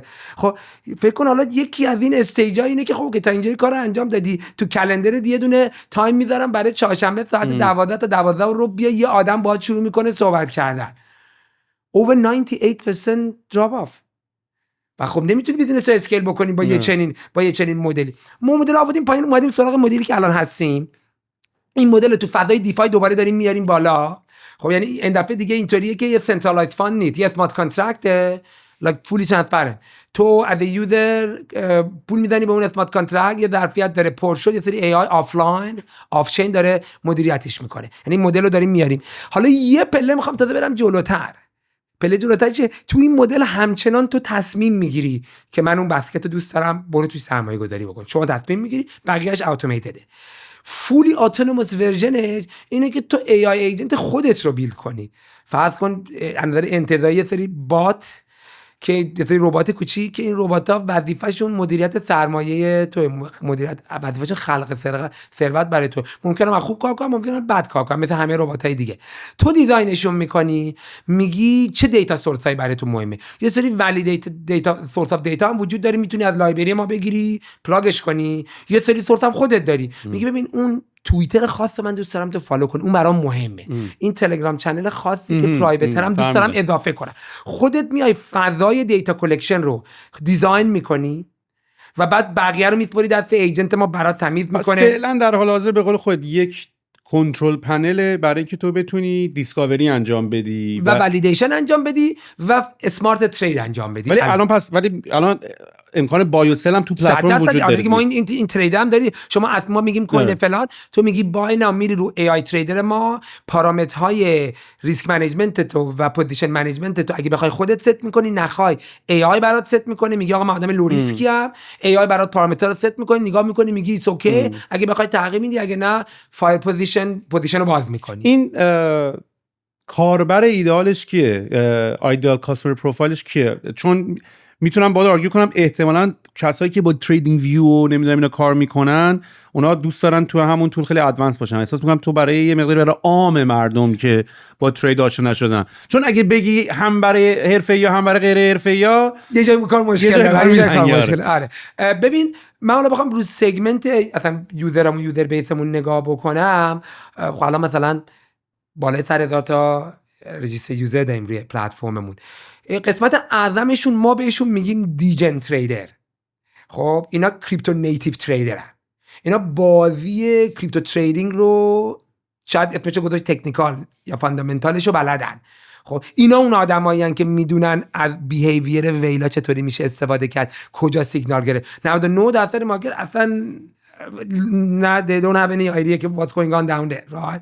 این دیجن تریدرها خیلی پروداکت ما رو دوست دارن، چون ما اومدیم انواع و اقسام سورسایی که اینا نورمالی استفاده میکنن ساعت تا بعد وقت بذارن رو اومدیم پکیج کردیم تو یه جایی، یه لایه اینتلیجنس روش اضافه کردیم، کارشون رو خیلی راحت میکنه. یعنی برای اینا کانوینینس شاید سیوینگ تایم بزرگترین ولیوی که پروداکت ما میاره، بعد اون اینتلیجنسی یعنی ممکنه همچنان دارن از اون سافرای سافیستیکیتد و حرفه‌ای خودشون استفاده میکنن ولی اینم کنارش داشته باشه. یعنی ممکنه تریدینگتون استفاده نکنن. و خیلی موقع حتی به ما فیدبکی که میدن میگن خورده دیگه اون بقیه چیزایی که استفاده می‌کردیم نمی‌کنیم، ولی میتونید این سورس دیتا رو بیارید، ما دیگه کلا 0% اطلاعاتمون از شما بگیریم. یه پله میری جلوتر. سوال اینه که تو فضای ترید چه کار اینا رو ساده تر میکنی؟ الان فیچرهای ای آی مونی که دادیم بهش میگیم ای آی پریست ها که میاد برات ریسک منیجمنت انجام میده، برات پوزیشن منیجمنت انجام میده. من فول مارجین برم تو این پوزیشن یا هاف مارجین برم، $100 دارم، همه $100 رو برم فلان کوین رو بخرم یا نه $50 فعلا بخرم ببینم مارکت آپ اند داون. بعد اینم دوباره فضای جالبیه براشون. الان خورده سمت تریدر ما اومده. خب ما اول اون کامپوننت کوین ریدار اینتلیجنس رو لانچ کردیم، بعد اومدیم تیکت تریدر رو بیلد کردیم، بهش چسبوندیم. این قسمت اعظمشه. یه قسمتش ما بهش میگیم جنریک تریدر یا جنرال تریدر.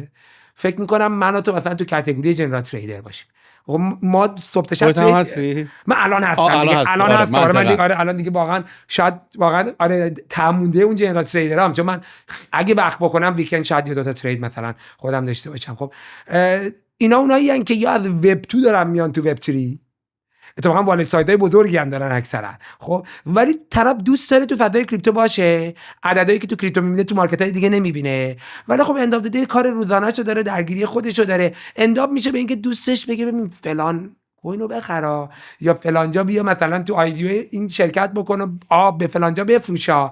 این یه جنرال تریدره، اینتلیجنس دوست داره ولی نه وقتشو داره قاعدتا، نه لزوما پشنشو داره بخواد اکتیو، ولی بعدش نمیاد یه کانورسیشنی داشته باشه که با دوستاش یه جایی جمع میشن اونم صحبت کنه، اونم والتشو نشون بده بگه نگاه کن راستی من 20% این هفته گذشته سود کردم. همین که end of the day it's wealth creation داره برای خودش خلق ثروت میکنه. اینا دسته دومن، اینا هم خیلی دوست دارن. یه جای پروداکتمون برای اینا کامپلیکیتد میشه. الان ما چالشی که داریم اینه که چطوری هم دیجنا رو بایننس میده یه ورژن لایت داره، ورژن پرو داره. الان ما این دغدغه رو داریم. شاید 10% یوزرامون هم اون پرو تریدران که تو دوستشون نداری یا میگی اونا نه. چرا؟ چون اون پرو تریدرها هم این وان استاپ شاپ خیلی براشون جذاب. مثلا پرو تریدرها از فیچر تکنیکال ریدار ما خیلی استفاده میکنن، در حالی که بقیه سگمنت ها نگاه میکنین زیاد سراغ تکنیکال ریدار نمیاد. اون پرو تریدر میفهمه این چارت معنیش یعنی چی. بعد حالا در موردی هم که گفتیم ما داریم سعی میکنیم که انواع و اقسام تولایی که به درد اینا میخوره رو تو پروداکتمون اینتگریت کنیم. مثلا تریدینگ ویو، الان ما تریدینگ ویو رو هم اینتگریت کردیم. شما وقتی میای تو صفحه ولیدیشن میخوای ولیدیت کنی که آیا این اسست رو واقعا بخری یا نه، تمام تریدینگ ویو آیدیات هم زیرش میبینی. تو یه صفحه داری 80-90% اطلاعاتی رو که در نهایت منجر به تصمیم گیری این میشه که آقا بخرم یا نخرم رو داریم به تو میدیم. یعنی اینم جنیه که داریم میریم جلو. ولی فقط ادوایز هم نمیدی، ولی داریم میگی اطلاعاتشه خودت دارم اطلاعات بهت میدم. حالا disclaimer we are not giving financial advice، ولی end of the day تو اگه بعد از یه مدتی به پلتفرم تراست کنی که آقا من اگر رنک کوینا رو بر اساس این کار انجام بدم یا سورتشون کنم تاپ تریش همیشه برای من یا بیشتر اوقات برای من خوب بوده، خب then at the end of the day you trust دیگه one way or the other. سمتی که داریم بهش میریم اینه که یه انوایرمنتی کرییت بکنیم، بهش میگیم AI ایجنت بیلدر. یه فکتوری ایجاد بکنیم که آدما بتونن بیان اون موقع ایجنت خودشون رو بیلد کنن، هم سمت اطلاعات هم سمت اکزیکیوشن. یعنی تو دیزاین میکنی که این ربات تو اطلاعات از کجا بگیره، چگونه پردازش بکنه، در نهایت چگونه ترید بکنه، چگونه ریسک منیجمنت انجام بده، چگونه پورتفولیو منیجمنت انجام بده. اینو بیلد میکنی، اکسپریمنت میکنی، هم تو بک تستش هم تو فوروارد تستش. موقعی که باش هپی بودی میذاریش تو مارکت برات داره کار میکنه. حالا یه جایی ممکنه المانهای فیدبک لوپ توش به کار ببری، سلف کارکشن داشته باشه، سلف لرنینگ باشه، سلف ادپتیو باشه، یه جایی ممکن نباشه. ولی اینه یه پله میری جلوتر، این ای آی تا قراره مارکت پلیس هم داشته باشن. یعنی بگم احتمالاً او اس می‌خوایم باشین دیگه، شبیه او اس بشین برای تریدینگ. خب دقیقاً داستان همینه که بعد سوهل یه ایجنت رو تو میبینی این ایجنت چقدر داره خوب کار میکنه، دوستش میگه سوهل بذار منم از ایجنتت استفاده کنم. وای نات تو شل یا تمپلیت ای آی ایجنت تو میذاری توی مارکت پلیس، دوستت میاد میگیره یه ذره باهاش دستکاری میکنه، فاین تیونش میکنه یه ای آی ایجنت دی. و چه اتفاقی میتونه بیفته اینه که دیگه تعداد استراتژی هایی که در یه زمان توی مارکت داره ران میشه به اندازه ویزدم آدم ها. ما یه اسلوگانی داشتیم روزای اول، ولی خب خیلی کامپلیکیت فلسفه میشه، نمیخوام وایدش بشم، ولی بحث این بود که توکنایزینگ the wisdom of crowd. یعنی ما خرد جمعی رو چگونه توکنایز کنیم. این منیفستیشن توکنایزینگ the wisdom of crowd.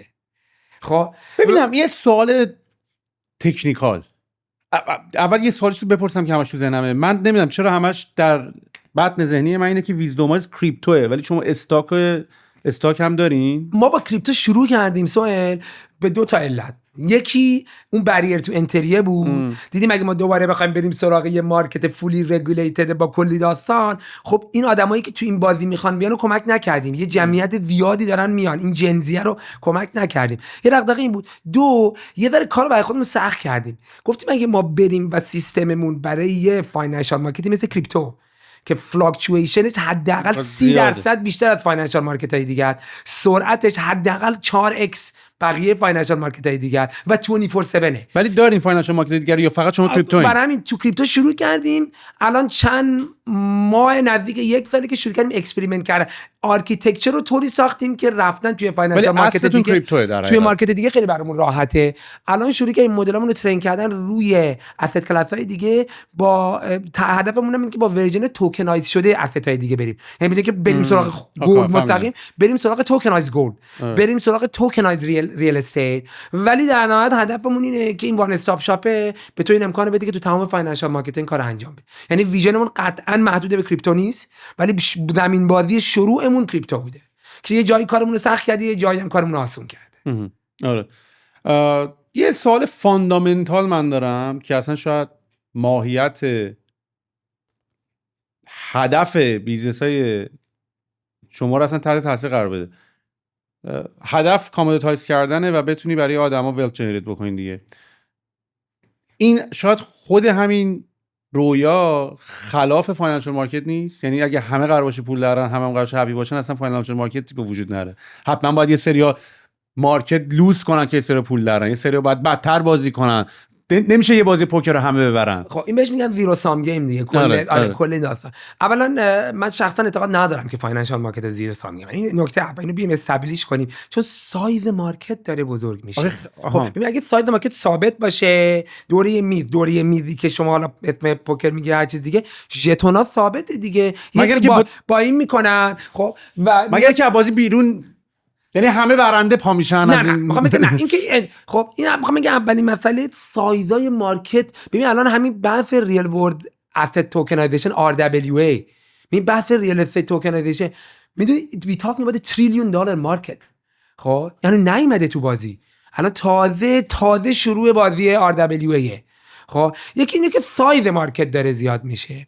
خب دو، قاعدتا با بزرگ شدن سایز مارکت پاپولاریتیش آدمای بیشتری هم توش دارن بازی میکنن. اینکه گفتی الان واقعا ما با یه سری تریدینگ اسکول تریدینگ کامیونیتی داریم کار میکنیم، واقعا یه نسل جوون داره میره که تریدر بشه یا اسست منیجر، نگاه اسست منیجری بره. حالا یه سری موفق میشن تو، یه سری موفق نمیشن تو. ولی در نهایت این دغدغه‌ای هم که میگی، اگر ما بگیم همه دنیا قراره بیان یوزر ویزدمایز بشن و همه دنیا به اندازه ویزدمی که دارن استراتژی مختلف خلق میکنن، در اینفینیتی صحبت شما درسته. ولی ما کجا اینفینیتیه کجا؟ یعنی میخوام بگم مواردی که تاثیر، یکی ساید خود مارکته، یکی نرخ رشد بازیگران مارکته، و سومی هم مالتیپلیسیتی یا تنوع، دایورسیتی استراتژیایی که وجود داره. خب من یه استراتژی دیولپ میکنم با ایجنتم، تو میگی استراتژی من استراتژی تو رو بیت میکنه. مثل اینه که بگیم آقا دو تا تیم میخوام فوتبال بازی کنن، خب بالاخره کل استراتژی فوتبال رو بریزی احتمالاً میشه 1000 تا دونه، 10,000 تا دونه دیگه. پس نه، در صورتی که هر بازی فوتبال برای خودش یونیکه، هر بازی شطرنج با اینکه تعداد موراج محدوده برای خودش یونیکه.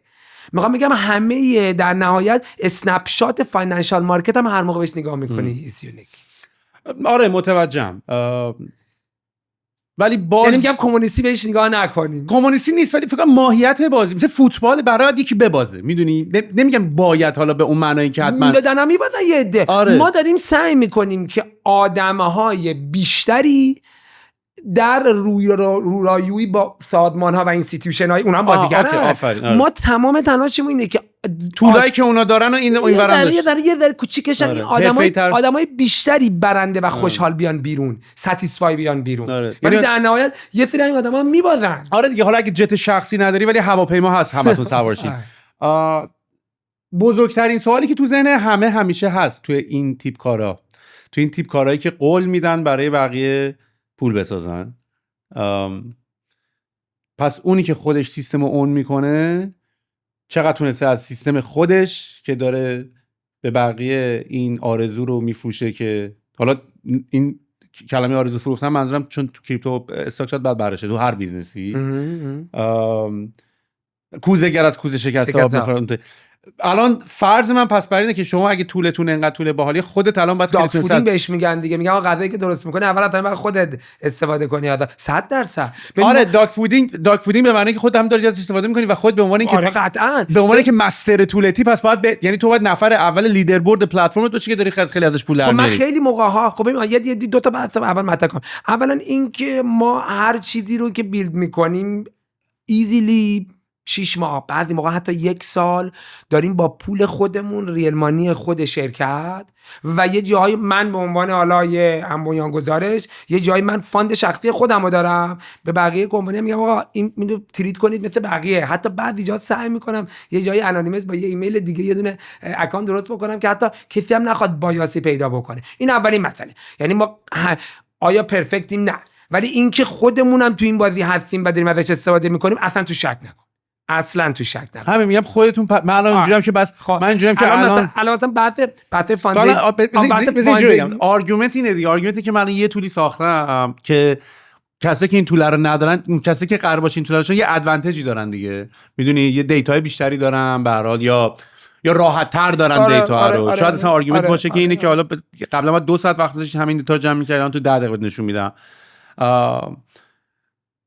ببین من یه چیزی تو میونه حرفه. ببین یه فیلمی هم بود، ببین گولد راش زمان آمریکا رو اگه دیده باشی فیلماش درست میکنن، یه سوالی از خودت نکردی که آقا اینجا که گولد بود این یارو که بیلو کلنگ میذاش اونجا دک گذاشته بود بیلو کلنگ میفروخت چه کاریه؟ خب بیلو کلنگ خودش رو وهم داشت میرفت اونم طلا در می آورد دیگه. خب میخوام بگم اولا اینکه گارانتی که نداره، یعنی همین داس ال هم الان همینه دیگه. همینه میخوام بگم بالاتر بهترین وین ریت هم ما داشته باشیم ما 100% که نیستیم. آره من اگر 100% وین ریت داشتم شاید یه فاندی ریز میکردم، کلوت شاپ شروع میکردم ازش استفاده کردم، بعد به خاطر اینکه دوست داشتم اینو ویژنم این بود که به آدما کمک کنم چند میرفتم خیریه میکردم، مثلا یه مدل فکری دیگه. اصلا یه سوالی که نمیدونم خود تو همون جمع داشتی پرزنت میکردی مطرح شد اینه که تو اگر به وین ریتت انقدر اعتماد داری چرا پول بیشتر نمیذاری بیشتر پول داری؟ و داریم الان داریم این کارو میکنیم دیگه. ببین آخه اینم یه تراست بیلدینگی داره. ببین اولا هم من باید نسبت به سیستم خودم کانفیدنت باشم، این اوورنایت که این اتفاق نمیفته. ولی خودت جواب خودت دادی، چون الان من فهمیدم که تو الان کار تریدینگ و اکزیکیوشنش لزوما تو کورت نیست، الان داری میگه آوردی پایین اون سرویسو. دقیقاً. حالا الان سوالی که وجود داره اینه که اگر قرار بشه اون لاین رو بدیم بیرون، آیا اون لاین بازم برای ریتیل میک سنس میکنه یا اون لاین رو نگه داریم فقط برای تیکت؟ از یه نگاه با اون ویژن اولیه‌مون در تضاد دیگه. ما قرار بود اون تیکت سایز رو بشکنیم، قرار بود به آدم‌هایی که $1000 هم دارن تو بازی میخوان بیان فضا بدیم، ولی یه نگاه بیزینس مدلی شاید میک سنس نکنه. شاید اون مدل رو نگه داریم برای کسایی که تو اون بازی قبلی ان ولی با یه دقت بهتری میخوان بیان، یه مینیمم تیکت سایزی دارن، یه محدودیتی دارن و فضای ریتیلمون. این الان یکی از دغدغه‌های فلسفیه که من با خودم دارم که آقا what is right and what is wrong.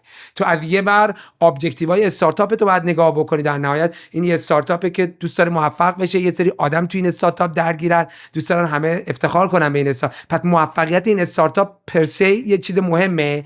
از یه بر دیگه تو یه ویژنی داری که دوست داری تا جایی که میتونی اون نورت استارت رو رها نکنی و به سمت اون ویژنت بری. یه جاهایی هم اینا حتی با هم دیگه یه ذره به چالش میخوره دیگه. میگی بیزینس وایز this makes sense ولی ویژن وایز آره choice makes sense. این الان هست. این یه دغدغه‌ای هست که داریم سعی میکنیم یه میونه‌ای گیر بیاریم که همین ساتیسفایش همون ساتیسفایش. آره آخه میدونی مثل شبیه همین داستانای اینه که تو اگر من کاملا میفهم این سوالی که تو ذهن خودم اول شک میگیره ولی خودم بعد از یکم بهش فکر کنم میتونم به جوابش برسم ولی دوست دارم ازت بپرسم، به خاطر اینکه میگم مثل داستان پکیج فروشی هم میمونه دیگه. میگم اگه تو اینقدر این کارا رو خوب بلدی چرا پکیج رو میفروشی؟ اگه یه الگوریتمی ساختی که ادعا می‌کنی خودی پول در میاره چرا داری میدیش دست مردم؟ ولی ما ادعا نداریم. ما میگم این ادعا رو نداریم. ما یه سری مدل هم داریم که خوب کار میکنن، تستش کردیم با اسستای خودمون، الان هم ازش داریم خودمون فعلا کلوت شاپ استفاده میکنیم ولی دوست داریم اینا رو عرضه بکنیم که حالا یا یه سری مشتری دیگه بیان استفاده کنن یا مردم عادی بیان استفاده بکنن. الان اون تو دوراییه هستیم که چیکار بکنیم. ولی آیا پرفکت؟ قطعا پرفکت. آیا ما پول دست نمیدیم؟ چرا ما پول دست میدیم؟ مدلش عین واقعا عین مدل کازینو هم میشه یه جورایی دیگه. مثلا دیدی رو کازینو رولت یه اسکرین اسم بغلش کازینو نذار. نه دارم بارو میکنم، دارم وام میگیرم یه کانسپتو.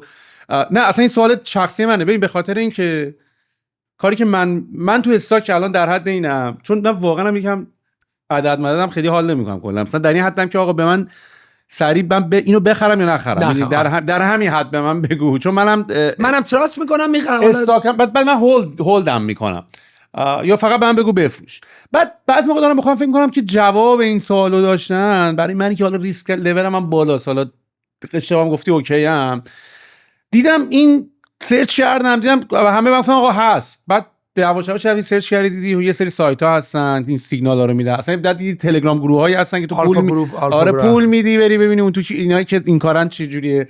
بعد الان داشتم با صحبت میکردم یاد این بازی رولت افتادم تو کازینو که یه اسکرین بغلشه که آدز این که مثلا این قرمز چند بار برده 60% امروز داره میبره، 40% این که میدونی کلا این چرته دیگه، آدز اون اتفاقی که قبلی هیچ ربطی به قبلی ها نداره. آره ولی خب ولی آدما سایکولوژیکلی اینو دارن، این تندنسی رو، اگرنا پروبابیلیتی وای. خب ولی توی استاک مارکت این الان میکسنس میکنه که تو بری نگاه کنی ببینی بگی که آقا الان کسایی که این استاکو اکزیکیوت کردن استاک خوبی اکزیکیوت کردن یا تو این تایم فریم فروختن. ببین تو داری پترن آیدنتیفای، تو داری ترند و پترن، دو تا چیز مختلفه. تو داری پترن و ترند و این کاریه که AI داره برای ما انجام میده. اصلا اتفاقا رو همین پترنا و ترندات که ما میایم یه سری لیبل میذاریم روی اسست‌های مختلف، مثلا میگیم آقا حواست به این کوینه باشه، به نظر راک پول میاد، این یکی رو نگاه کن به نظر لجیتیمسیش پایینه به خاطر این دلیل و این دلیل و این دلیل. اینجا اونجاییه که هیومن برین توانایی این که این همه اطلاعات رو بگیره نداره و کافیه که تو بیای دوبار لیبلای ما رو ببینی بگی آقا مکسنس میکنه، دمشون گرم، چقدر کار من راحت کردن.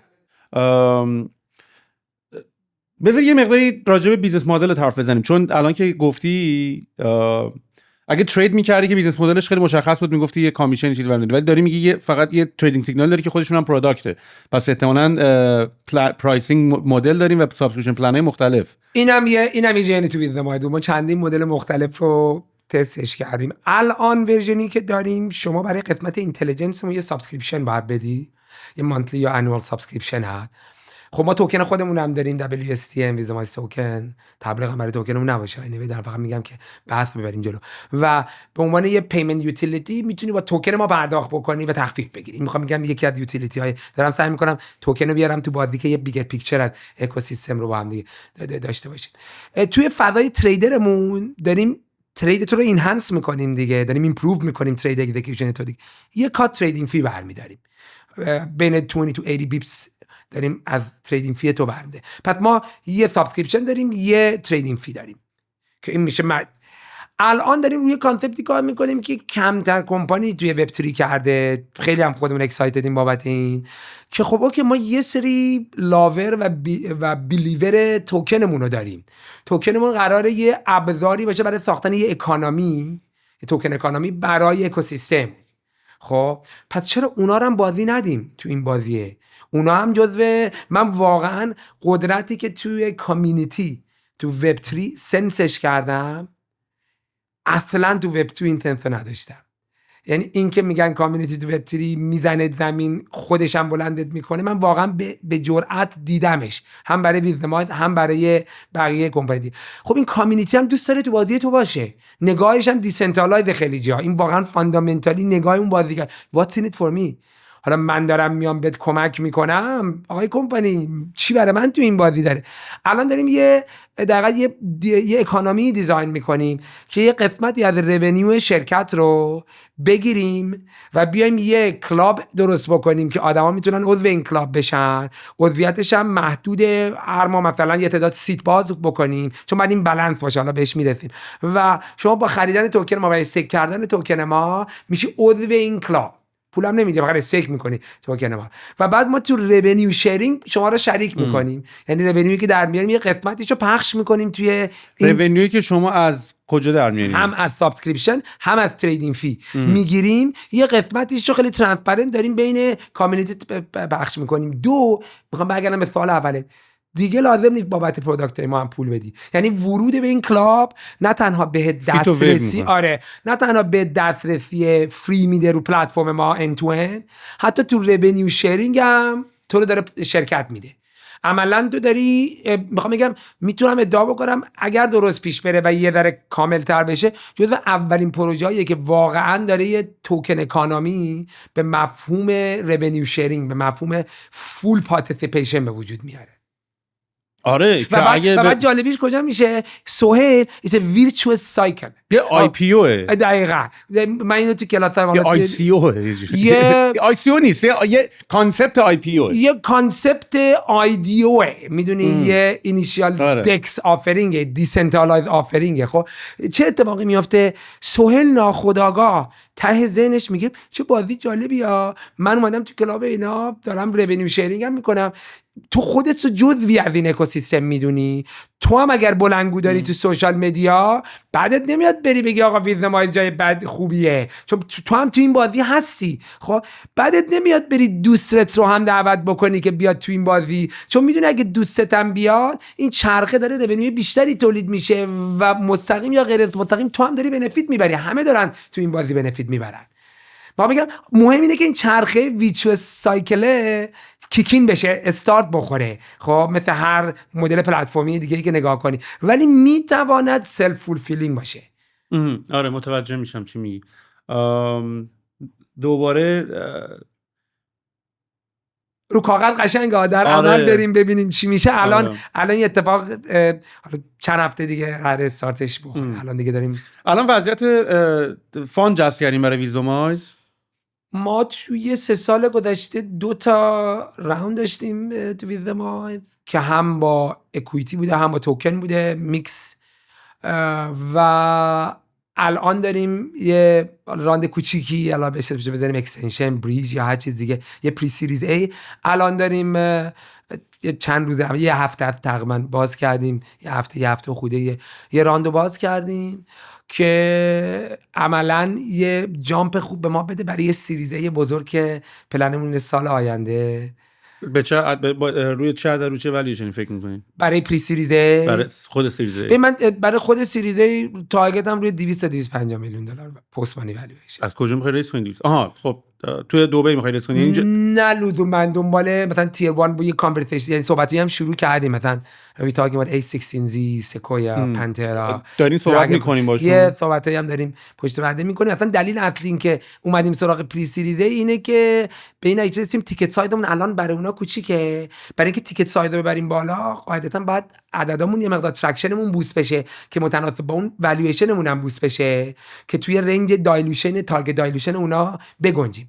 برای همین به این نتیجه رسیدیم که خب اوکی جا داره یه 9 ماه تا 12 ماه دیگه. الان گفتیم خب یه پری سیریز. مثلا الان خودت که گفتیم چیزی یادم اومد. الان مثلا رونیو شیر کردن مشکلش همینه که اون وقت والویشنت معلوم نمیشه چجوری در میاد درست حسابی. نه دیگه تو در نهایت ببین یه بحثی هم در نظر بگیر سوال این، حالا تو عملا یه قسمت رونیو هم بعدن داری از چرخش توکنت به دست میاری. یا میدونی اون توکن اکانومی تو، اون توکن مال اکوسیستم ویزمایزه، اون خودش سورس اف رونیو. ببین قسمت اعظم نمیتونم درصد بدم، ولی قسمت اعظم کمپانی وب 3 اتفاقا سورس اف رونیوشون اون توکن اکانومیشونه، نه پروداکتشون. شما تمام این لیر وانایی که نگاه میکنی، بعد مثلا میشتم میگی تریجری فلان لیر وان 4.5 بیلیون دلار، 4.5 میلیون دلار کجا اومده؟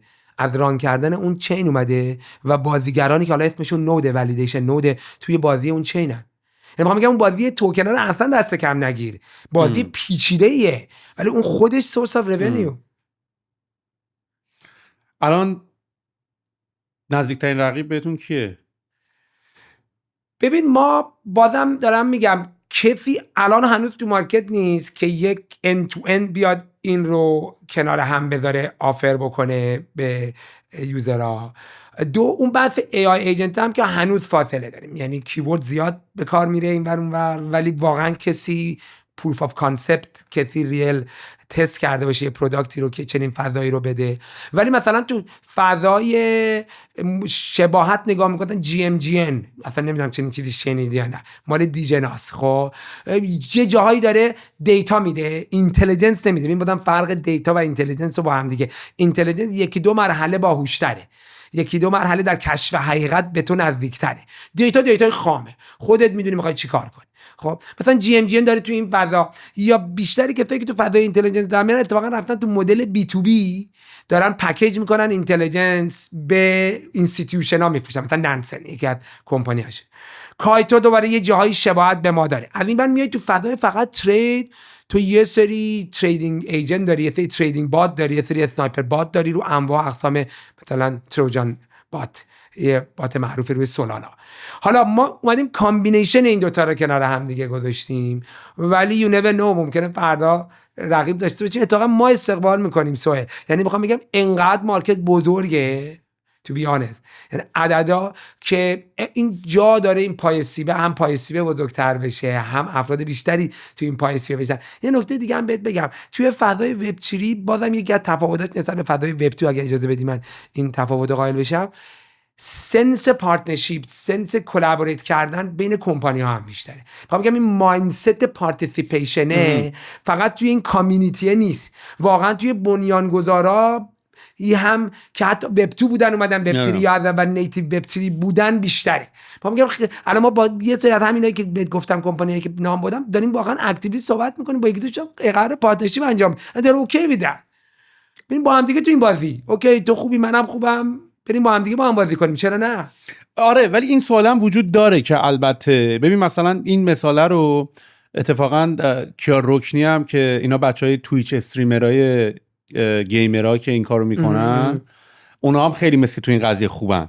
یعنی مثلا اگه تو داری تویچ نگاه داری مثلا میکنی، یه گیمر داره بازی میکنه و مثلا چه میدونم مثلا 20000 نفر 30000 نفر دارن ویو میکنن و دیگه بازیش تموم میشه، به جایی که سیک قضیه رو بزنن تمام این ویورا برن خونهشون، ویوراشون میریزن روی چنل دیگه. یه اصطلاحی هم دارن براش که هم به حال کنم حال بدم به یکی دیگه.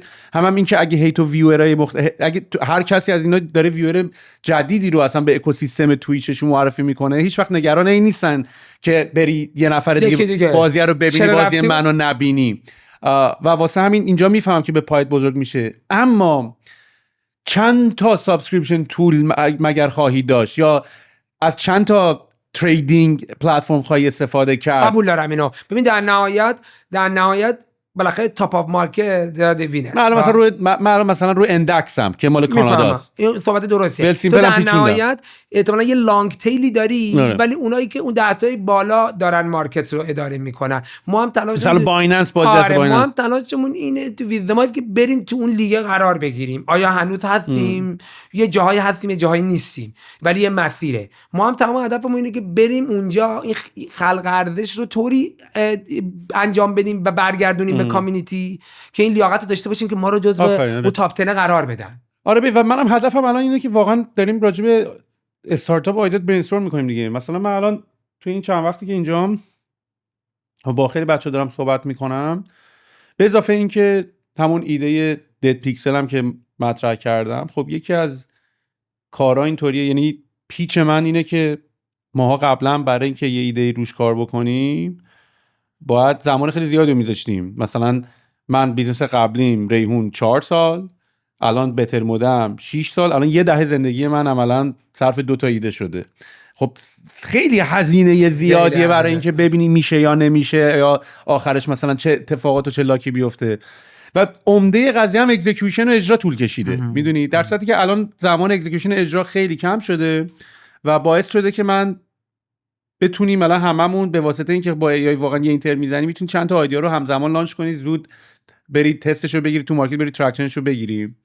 و حتی مفهوم MVP به نظر من کلا مفهوم MVP اصلا بهتره. یعنی الان آره بهترین تایمی که سریع 3 4 5 6 تا آیدیا رو مثلا سریع لانچ کنی، یه مارکتینگ مسیج رو لندینگ پیج بیاری دیگه، یه هردل نی بگیم او ایسکای اول اون رفت MVP. نه MVP گیونه، یعنی هایجین فاکتور. بدون MVP تو این بازی نمیتونی بیای. اصلا در حقیقت میگم تو پروداکت هم لانچش کن، اصلا مثلا جوین دی ویت لیست نمیخوادم. حالا فقط بفهمی که آقا این پرامیس، این قولی که من این کسی میاد تو ساب وایسه. آره تو ساب وایسه. حالا یه نیمچه پروداکتی هم داری که بتونی حالا مثلا بدی که دیگه خیلی خالی هم نیست، یه پروتوتایپ ریزی داری.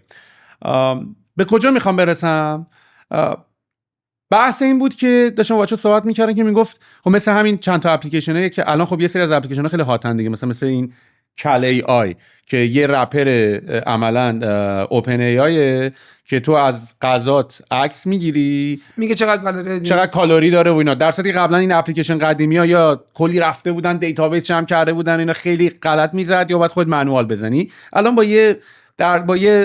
با یه درصد خوبی درست میگه که آقا مثلا این بشقابه چند کالریه.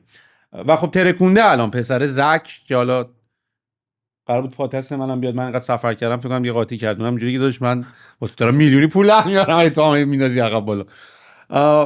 ولی دوره داره الان طولای دیگه انقدری ساخت اون طول راحته، یعنی منم الان میتونم بسازم، میام میبینم اون چند دلار داره تو اپ استور میفروشتش، میام یکم ارزون ترشو میزنم. انقدر هر کسی میاد ارزون ترشو میزنه که آلموس قیمتش به صفر هم میتونه برسه. یکی میتونه اصلا فری بذاره اصلا، میدونی. بنابراین خیلی الان بازیایی که الان داره انجام میشه بازی مارکتینگ و دیستریبیوشن هم هست. یعنی سوالی که ما داشتیم از خودمون میپرسیم که موت این پروداکت ها چیه؟ موت به معنای این که من چی دوره این بچینم، چه خندقی دورش بزنم، اون ایجه کجاست که بقیه نتونن بیان این کار رو راحت بکنن. سوال حالا الان رو پروداکت خودت که لزوما هم پروداکتت نه، اصلا تو این ایج ای آی تو داری میگی آقا ما رفتیم چند تا تول رو درست کردیم، یه لایه اینتلیجنت هم آوردیم. حالا یه آرگومنت هم اینه که یکم یه سیکرت ساس خودمون هم هست که اون الگوریتم چیکار میکنه. ولی ساختش الان میشه شاید مثلا منم پروداکت رو ببینم، شاید حالا مثلا ادعا کنم که منم تا هفته دیگه اینو میارم بالا. ادعای دوری هم میتونی واقعا با هم دیگه صحبت کنیم نیست. الان اصلا پروداکت تو رو نشون ای آی میدم، میگم اینو برام بساز، نه که من میتونم بلدم برام بسازم. اسکرین شاتی میگیرم مثلا فرانت و اینترفیسشو میسازم، حالا سیکرت ساس هم میشه در میاری با چند تا ترید کردن این داستانا. یک موتش چیه؟ دو اگه بایننس این کارو بکنه وقتی تاپ اف د فانل رو داره همه اون توان، یا این گنده این کارو بکنن، حالا یا میتونی بگی اکوزیشن تارگت بشی برای بایننس مثلا یا جای اینطوری، چون الان خیلی ها دارن اون تو این کارا رو میکنن. و مثل یه اون ایده دیگه هم که داشتیم که یکی از بچه‌ها دلو محشید دمو کرد تلیه یا که عملا گفت بین مریضا ما یه پروداکت ساختیم که این صحبتی که الان من تو داریم میکنیم و الان میاد سریع چیز میکنه، سامرایز میکنه و کیویش مینویسه. بعد سوال این بود که خب اینو که منم الان میرم میسازم، یه وایس تو تکست ریکگنیشن داره ساختی دیگه، ولی اینجوری بود که نه توی هلت کیر انقدر این کانترکت ها و بیزنس ها و اینا زیاده، هر کسی نمیتونه راحت بیاد بره تو. با تکنولوژی فقط نمیتونی بیای تو، باید تو اینداستری باشی، بری با بیمارستان صحبت کنی، با این صحبت کنی و این داستانا. الان موت شما چیه؟ یعنی چجوری باعث میشه یکی دیگه نتونه به این راحتی وارد بازی شما بشه یا پروداکت شما رپلیکیت بکنه؟ و دو، نگران این نیستی که پروداکت تو حالا اصلا قرار نیست به این بهت، چون بازی مارکتینگ هم هست. آقا بایننس بگی آقا من لای اینتلیجنس، من اصلا بیاد مثلا یا سیج هودم که بچه‌ها درست کردن تو ونکوور، علی جعفری اینا که من باشون صحبت کردم، اونم دارن یه اسکور ریت میدن، ولی حالا اونو بیشتر رو استاک هم فکر میکنم. همه یه جایی همه به هم میرسین. یعنی آرگومنت این که بیا این سایت بدیم آرگومنت عجیبی نیست. موت چیست و از این نمیترسی؟ ببین در مورد سال اول شکست نفتی شما کردی، آره تو یه هفته نمیشه با ای آی چیزی که ما 3 سال بیل کردیم و بیل کنیم. یعنی آره من دارم، البته بهتر مود ما هم 7 ساله ها، ولی من الان بعضی موقع نگاه میکنم میگم من الان میتونم اینو یه ماه بسازم. ببین کامپلکس، حالا در مورد پروداکت خودمون اینو اوورسل نکنم خب، ولی واقعا کامپلکسیتی چیزی که بیلد شده خیلی زیاده. خب آره کی واقعا ای آی میرسه؟ ببین الان ای آی میتونه بهت یه یوز کیس خاص رو با یه اپ خیلی ساده بیاره برات دیولپ کنه، یه وبسایت رو بیاره بالا. این دیگه الان کی میرسیم به اون استیتی که واقعا ای آی بتونه گوگل رو ریپلیکیت کنه؟ اصلا بیا یه پله بریم جلوتر دیگه، چرا گوگل رو نمیگی؟ خب کرده ولی الان چرا خود اوپن ای آی رو نمیگی؟ ای آی آقا یه اوپن ای آی دیگه برای من بیل کن.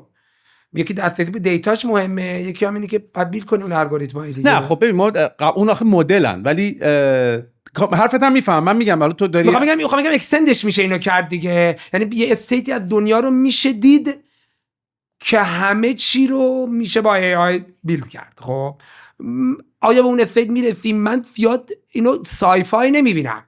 کی برسیم بعد با چه دقتی برسیم؟ به نظر من یه جای سوالش هست. من خیلی خوشبینم نسبت به ای آی، خیلی اپتیمیستیکم. از اون تکنوکرات هایی هستم که فکر میکنم واقعا تکنولوژی at the end of the day find its own way همیشه، و اونجایی که دیمند باشه تکنولوژی راهشو پیدا میکنه. ولی میخوام بگم اولا خیلی فاصله است، حداقل توی کورس یه بیزینس که داریم صحبت میکنیم، حداقل نگاهی که من دارم. ولی اند اف دی آره صحبتی که میکنی، دغدغه‌ای که میکنی وجود داره. یعنی این اینسایتی که من الان جنریت میکردم تو با چه دقتیش میتونی همون اطلاعاتو بدی به یه جن‌آی. اصلا سوالم برای بیزنس تو نیست، این سوال الان هر کسی بشینه من نمیتونم بپرسم. حالا هر چی ذات این بیزینس پیچیدگیش بیشتر باشه، احتمالاً یه مقدار این فرآیند زمان برتره. ولی کجاست برگ برنده اون کامیونیتی است. گفتی مارکتینگ، اون اکوسیستم است.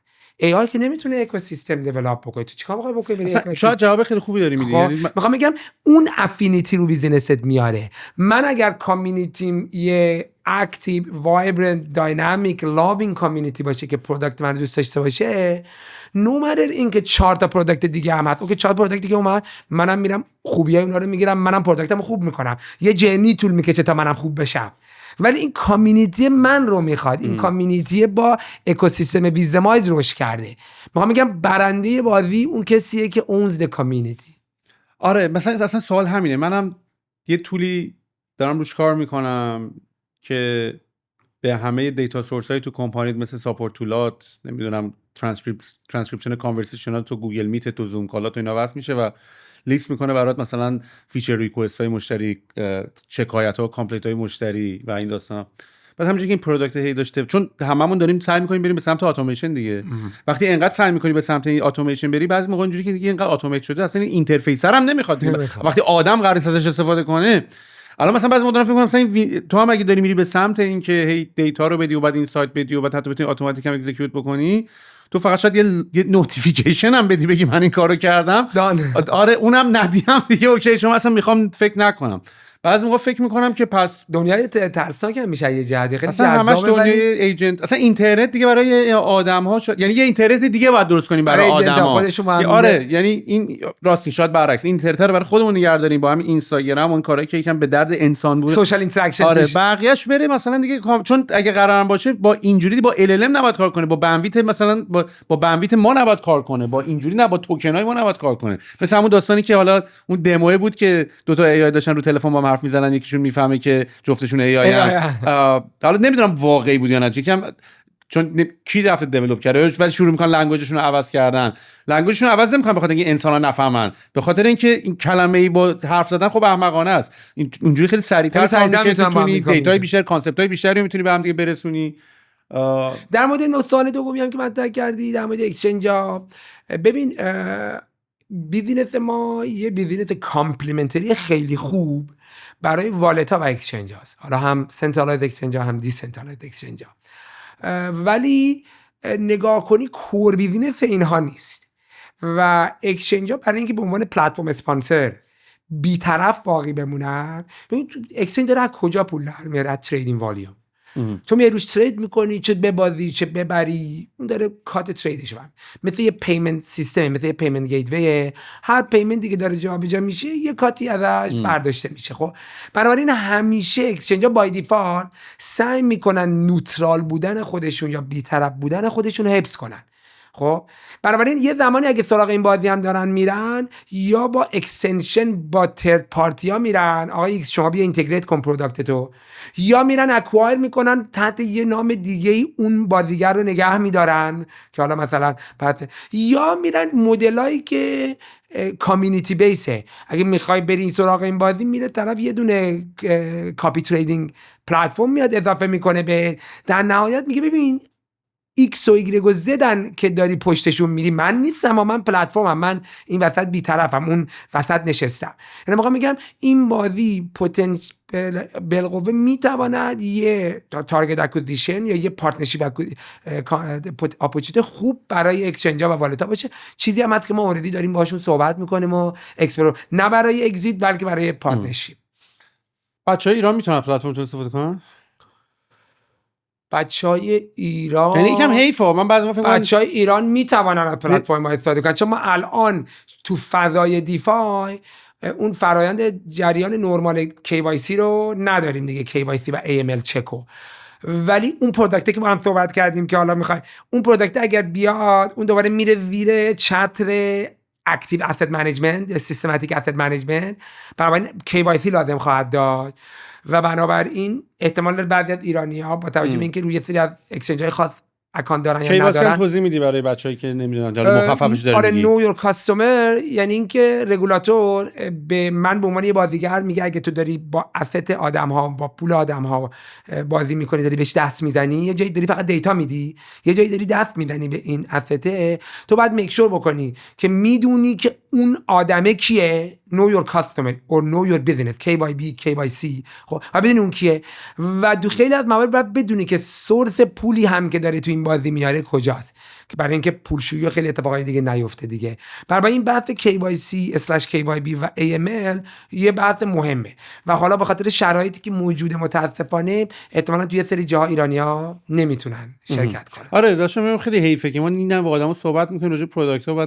خیلی بچه‌ها هم بیش خیلیشون تو ایران دارن گوش میکنن ولی پروداکت الانمون چون تو فضای دیفایه و پروداکت الانمون چون تو فضای KYC و AML نمی گنجه من الان میخوام استفاده کنم ساین اپ بکنم کردیت کارت اینا نمیخوام برای شما با ایمیل ساین اپ میکنی نه دیگه الان گفتم ورژن توکن هم داریم دیگه میتونی بری توکن من رو توی بازار رو اکسچنج هایی که هست بخری با توکن من با دیسکانت پرداخت بکنی استفاده بکنی ان شاء الله هر موقع هم کلابمون رو ولی یه سوال خنده‌دار یعنی من ولی میتونم از توی پلتفرم خودت بخرم یا اول باید برم از یه جای دیگه بخرم من نمیتونم رو پلتفرم خودم توکن ها بدم چون من با اکسچنج هایی که لیست کردم یکی از بندهای قراردادی اینه که اونها توزیع کننده توکن منن من دارم بهشون این رایتو میدم که توکن منو ولی توکن های بقیه رو تو میتونی تو اکسچنج خودت بفروشی یا نه من نمیفروشم من اجازه میدم تو پیمنت گیتوی ام بیای با توکن های دیگه هم خرید بکنی یعنی من با توکن ایکس هم که ولی الان اکسچنج دارین میگم اکسچنج الان تریدینگ دارین الان ترید داریم پرهایی که تعریف شدن یه پر خاص تعریف شدن همه نیستن پس ریپلی تو الان کامپیت نمی‌کنی با اکسچنج نه اصلا قرارم نیست ما دوست هم نداریم ما هیچ وقت کامپیت بکنیم ما قرار نیست بریم با بایننس کامپیت کنیم ما قراره یه مکمل هوشمند برای امثال بایننس باشیم ولی پس سوال درسته ولی فریکشن ولی داری اضافه میکنی به اضافه اون که تایم دیسیژن تا تایم اکزیکیوشن یعنی باید دو تا تپ باز باشه فریکشن نه دیگه من روشون سوار میشم الان اگه تو فضای اپ ما مثلا من دارم تو سولانا ترید میکنم تو نمیدونی که زیر من چیه من روی سر یه دک سوار شدم تو دک سر دیگه نمیبینی تو با من داری اینتراکت میکنی اتفاقا کاری که تو دک بعد تو 5 مرحله میکردی من تو 2 مرحله برات انجام میدم ولی من این کپسوله کردم دقیقاً ابسترکت کردم تو اون دکس یا سنترال اکسچنجی که زیرش رو نمیبینی من اگه یه رو سر بایننس تا باشم تو دیگه بایننس رو نمیبینی اون پروداکت اولیه که من بهت گفتم اتوماتد فاند اصلا رو سر بایننس بود تو هیچ وقت نمیفهمیدی که اون زیر بایننسه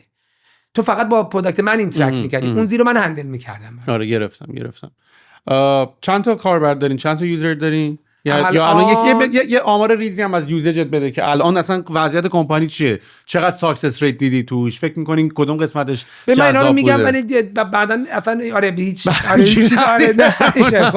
ولی ببین ما الان نزدیک بیشتر از 100,000 تا رجیستر یوزر داریم تقریبا 1/3 پلاس ماینس مانتی اکتیون روی پلتفرممون توکن خودمون الان over 1 بیلیون تریدینگ والیوم رو نیتیو توکن خودمون داشتیم ببین وین ریت هامون رو نگاه میکنی وین ریت در حقیقت پرسنتیجی از اون پوزیشن هایی که تو تریگر میکنی یه نوعی کوتین کود ریکامند میکنی و بعد توی بازه زمانی نگاه میکنی میبینی پوزیشن منتهی میشه به یه سود یا ضرر end of the type of اینه دیگه میخوای ببینی وین یا لوز حالا درصد پوزیشن هایی که منجر به برد میشه رو میگن وین ریت خب یا اکورسی یا پرسیژن حالا توی نگاه های مختلف و این عدد حالا سوالم عدد اینه بخوای بدم من از سوال کنم این ویندو رو این تایم فریم رو هرچی بیشتر بکنیم قاعدتا وین ریت بیشتر میشه کمتر میشه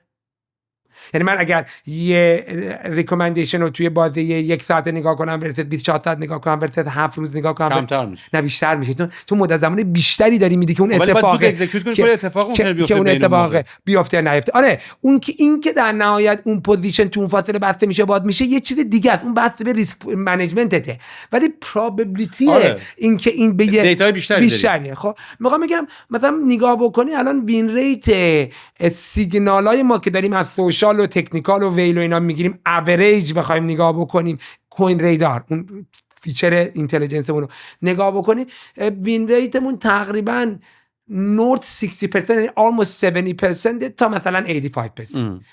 این this is considered very good. یعنی تو فاینانشال مارکت یه رندوم واک داریم 50-50 شیر یا خط 0 و 1 و حتی خیلی از هج فاندهای بزرگ وین ریتشون زیر 50%. فوقش طرف سودش کجاست؟ میگه من انقدر پوزیشن باز میکنم، های فریکونسی تریدینگ میکنم، زیاد برام مهم نیست وین ریتم چقدره، ولی مهم اینه که اگر یه جایی سود میگیرم میدان سودی که میگیرم از مجموع ضرری که میکنم بیشتر بشه. یه نوع نگاه دیگه. خب ولی میخوام بگم غالبا 60% به بالا رو میگن خوب. یعنی تو وقتی بگی آقا من وین ریتم 60%، مثلا اسید منیجمنت کمپانی‌ها یا هج فاندها رو نگاه میکنی میگه آقا گود. ما الان وین ریتمون آن اوریج رو بعضی جا پایین‌تر رو بعضی جا بیشتر رسیده توی بازی بین 70 تا 85% بسته به اینکه تو چه بازی زمانی نگاش کن. عالی. و پس یه کاری که پس من الان کاملا در پایان خیلی سوالایی که قبلا داشتن راجع به ویزوباز الان برام مشخص شد.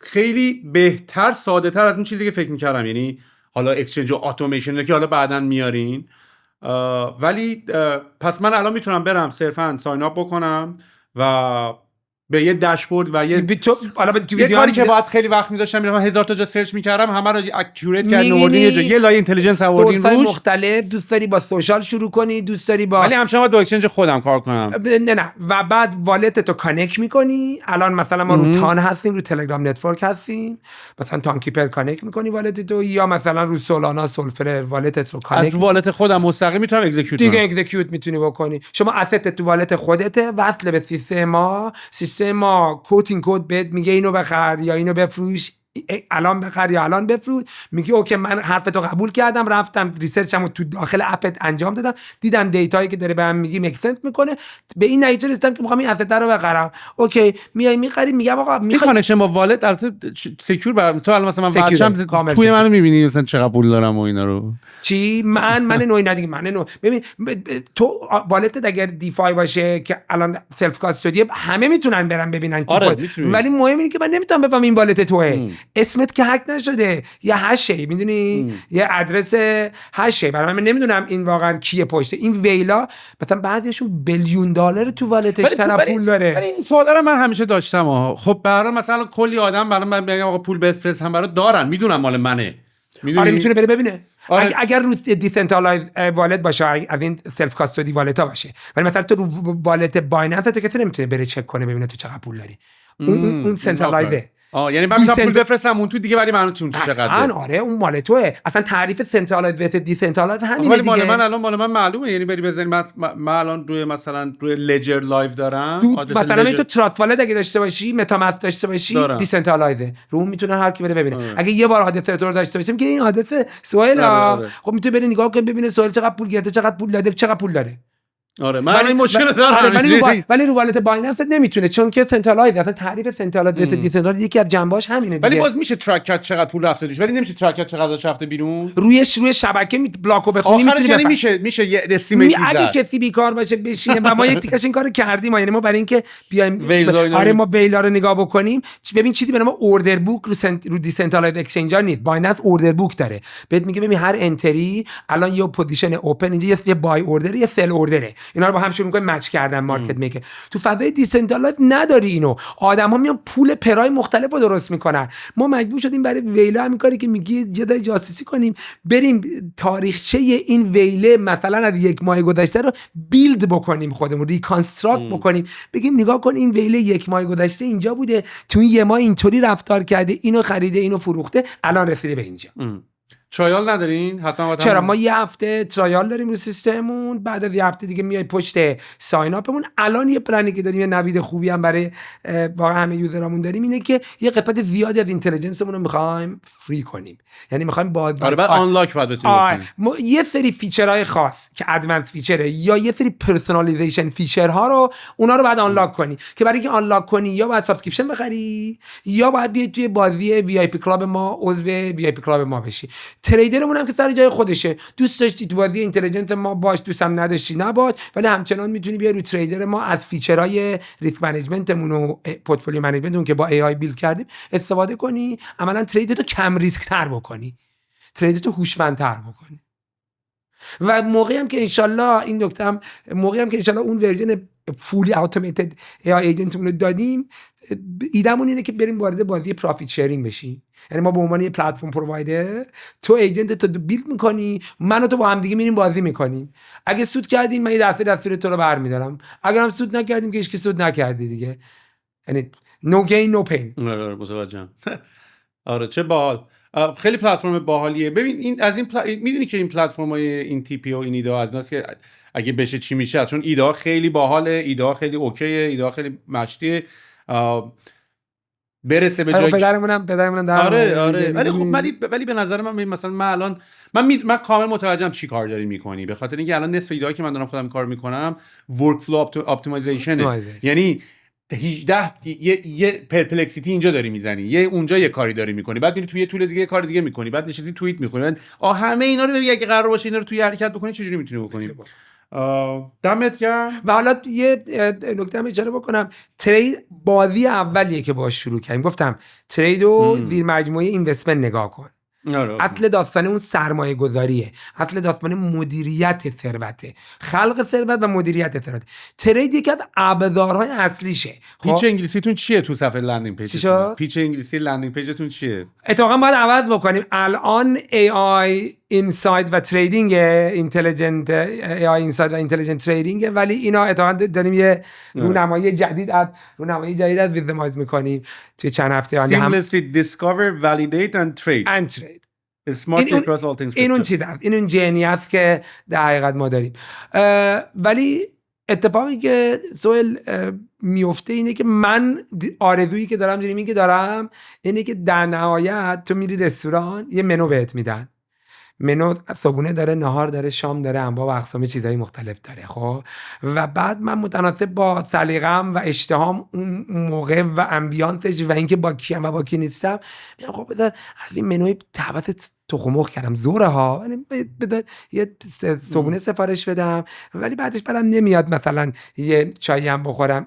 بعدش هم میخوام بگم تو یه منو از آپشن ها رو داریم. یکی از این کاتگوری ها تریدینگ پروداکت هاست، اما تریدینگ پروداکت ها همه پروداکت ها نیستن. تو الان تو بازی مثلا کریپتو بالاخره میتونی ییلد فارمینگ بکنی، اصلا یه فضای ذهنی متفاوت. تو میتونی بازی آربیتراژ بکنی، خیلی آدم رو آربیتراژ دارن پول میکنن. تو میتونی بری تو بازی لیکوید استیکینگ، اینا ترید نیستن، اینا کاتگوری های مختلف فاینانشال پروداکت ها، اینا اینسترومنت ها یا وهیکل های مختلفن. واقعا ایده نهایی اینه که تو یه بازارچه مالی داشته باشی که من تو این بازارچه مالی بتوانم برم چویس های مختلف و بعد یه لایه دیگه اون چیزی که ما بهش میگیم ویزمایز برین، اون مغز متفکریه که اون بالا و خورده خورده تو رو میشناسه، میفهمه سهیل چه جور آدمیه، کجا استرسی میشه، امروزش هم با مرشد دقیقاً راجع به حرف چقدر صبح بلند شه ببینه پورتفولیو یوی منهای 30% سکته میکنه یا نمیکنه. دقیقاً که داشتیم گفتیم همین بود. گفتم مثلا میشه ترید میکنی، نمیتونی یه AI بذاری 10-20 روز ببینتت بعد دیگه همینو بره، چرا تو هر روز این کارو کنی؟ این اتفاقا همون چیزه. و بعد از این مدت این برینه میشه عملاً اون مغز متفکری که تو رو از همه بهتر میشناسه و این برینت که در نهایت بهش میگه ببین دیگه منو به اندازه کافی میشناسی، احتمالاً اون بعد واسه به AGI، اون بعد واسه به AGI دیگه بیا خودت دیگه میدونی دیگه، بیا این $100 امروز میذاری مقدار پول تو اینجا، فردا برمی‌داری میذاری اینجا، میدونی چه میگم. این اتفاق این یعنی واقعا نکست لول. این اتفاق اگه بهش برسیم که من مطمئنم یه روزی بهش میرسیم، آیا ویزما یکی از بازیگرانی که کمک میکنه برسن اونجا؟ امیدوارم میشه. دمت گرم فرداد، خیلی حالا خیلی یاد گرفتیم از این دنیای کریپتو و این داستانا. ایده خیلی باحاله، ایده خیلی مشابهش توی مارکت‌های دیگه هم هست. دمت هم گرم. داره فشار میده یارو ما رو هی بکنه بیرون ها. دم خودت گرم، مرسی از دعوتت و انشالله کلی کار خفن انجام بدی، با هم شاید بتونیم کارهای خفن هم با هم آره میکنیم، حتما که میکنیم. دمت گرم. مرسی عزیزم.